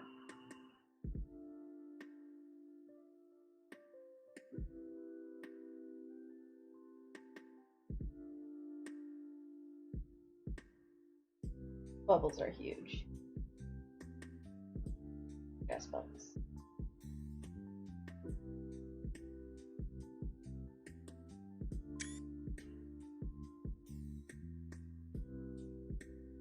Alright, let's go see. Is there another lush in this system? If there's another lush, we'll check it out.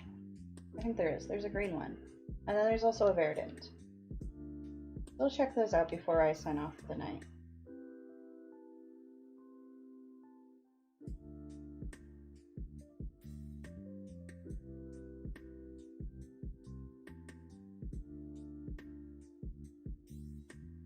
There's also a bubbling planet.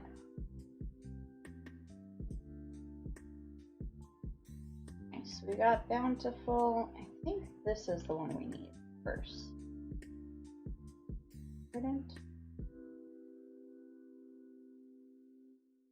And it auto locks from so far away. Okay, so we'll check out this Verdant. We'll check out the Earth like Lush, and then we'll call it a night. Even if we don't find Diplos.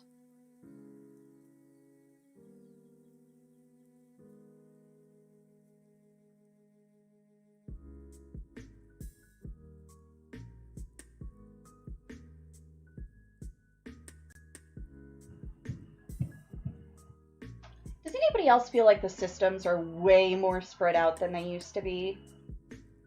I do not remember it ever taking over a minute to pulse from one planet to another. Ever.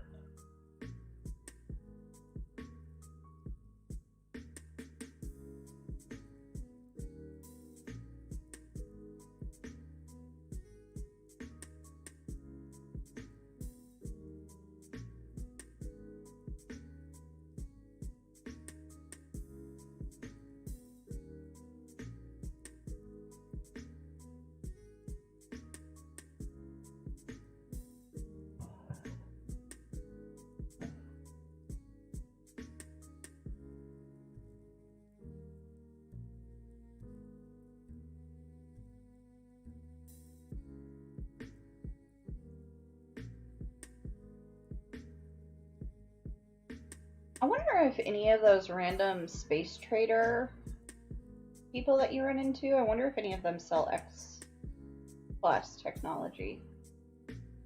Or if it's only the ones that land on the planet / the space stations and archives.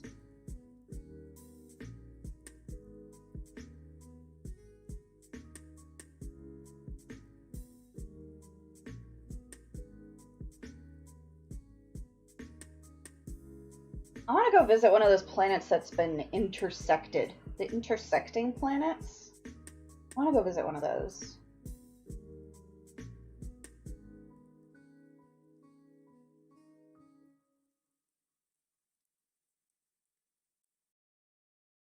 Okay, Lava, if you haven't noticed a difference, then I believe you.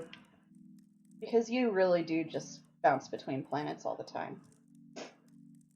I definitely did not bounce between planets as much as I am now pre-Origins.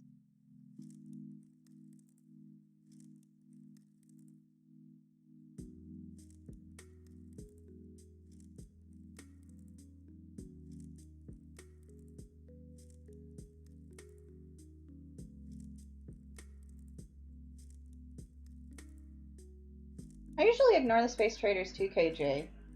But if they could give me X-Class tech, then I might stop ignoring them.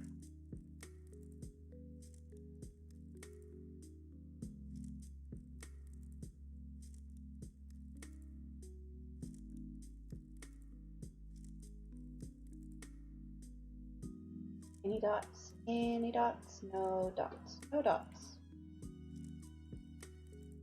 All we have is flying here. Wow. Okay, let me check the sky for dots. Dots in the sky? No dots in the sky? No dots in the sky.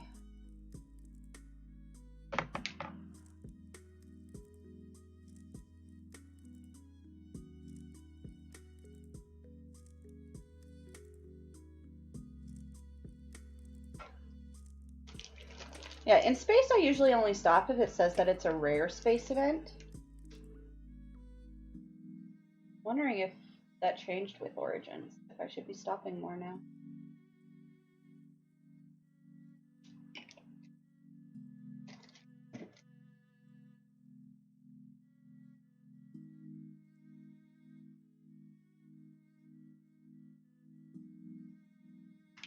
Because they've really got some cool space events. Space things. Call them. Counters. Alright, so we got a regular bird. We got another regular bird. And a third regular bird. All of them were regular birds.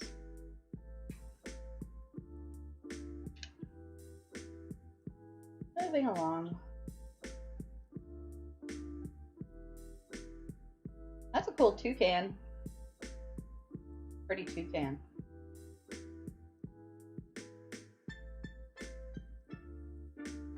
Okay, we're gonna go check out Eiffel 5.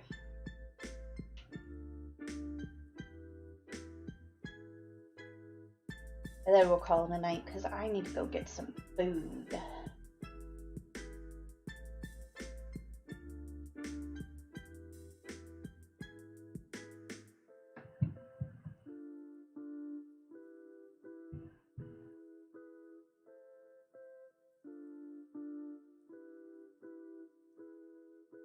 think this is gonna have yellow sky?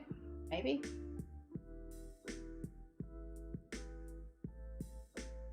You can tell by the very faint aura. The very faint aura.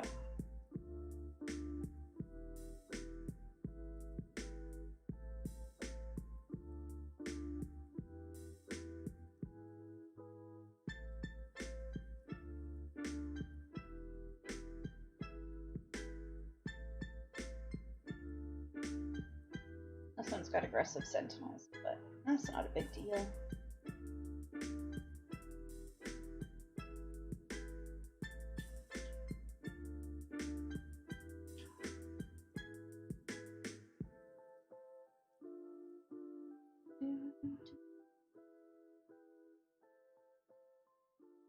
Yep, yellow aura. Okay, so this one should have a yellow sky. Hopefully the pirates don't get me. Ooh. Okay, so it looks like we've got, ooh, an olive green grass with a bright blue. And kind of a sepia, maybe? Nope. I can't tell if that's a filter or not. Or if it's just from the yellow sky. It might just be from the yellow sky.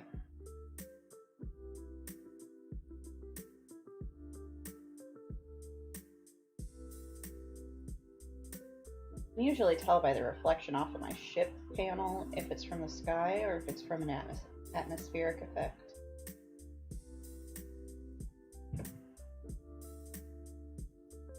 Can't really tell with this one though. It's just the sky.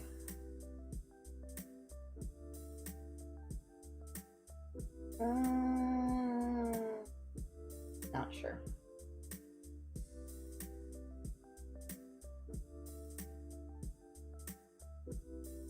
No dots.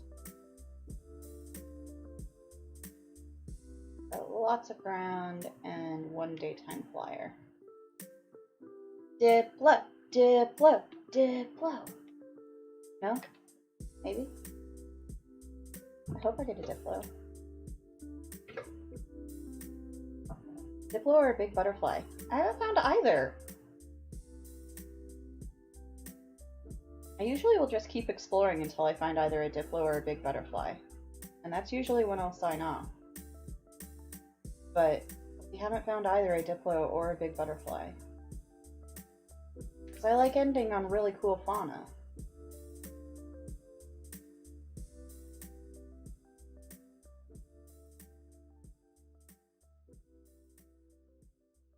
If there is a filter, it's a very, very soft filter.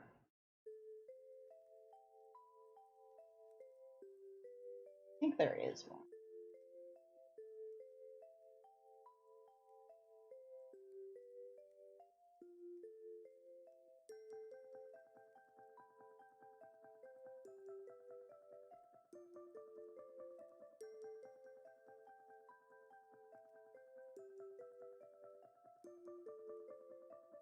I want to find the bird first. There we go. Because the birds were diurnal. I don't want to miss them on everything else. Okay, so it looks like we've got a rat. Boring old rat. They look like moles. Or more mole-like than rat-like, but Felidae that wants to eat my face. 2 Felidaes that want to eat my face.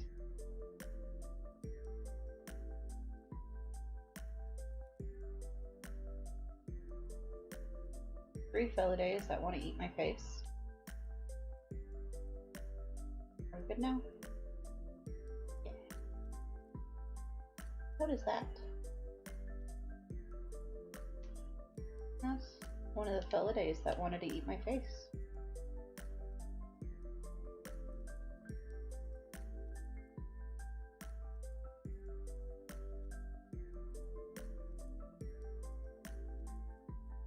So we got a Felihex, we got a Felidae, difference just being 4-legged versus 6-legged. Got a Procphia, which is just like a mole or a rat, another Procphia, which is another mole or a rat, and a toucan. That was relatively disappointing. Well, we didn't find any big butterflies, we didn't find any diplos, we didn't find any flying beetles. But we did find a Fauna Hall of Fame predatory species that I'm going to add up tonight. And we found a couple of other cool little fauna here and there to take photos of for the EISHUB albums. Hopefully next week on the stream we will find some more buildings built by EISHUB citizens at the EISHUB Haunt. And maybe next week we'll find some diplos and some butterflies. And perhaps I'll start recording some random videos and snippets throughout the week of what I find and post them online. I should really get some non-streaming videos up, so perhaps I'll work on that. Wonderful, wonderful idea provided by KJ. We'll see. We'll see. Lots of exciting stuff on the channel. We're growing, we're experimenting, we're having fun. Come check out EISHUB. We have a lot of fun over there. Check us out in the Discord, check us out on the Wiki. You can get to us either way. Other than that, it's been real great. I've had fun. Thanks for hanging out, guys. I appreciate it as always. This is my little window into the outside world, so it's always great fun streaming. Other than that, I will see you all later. Thank you for the DM, KJ, I appreciate it. And you guys have a great evening.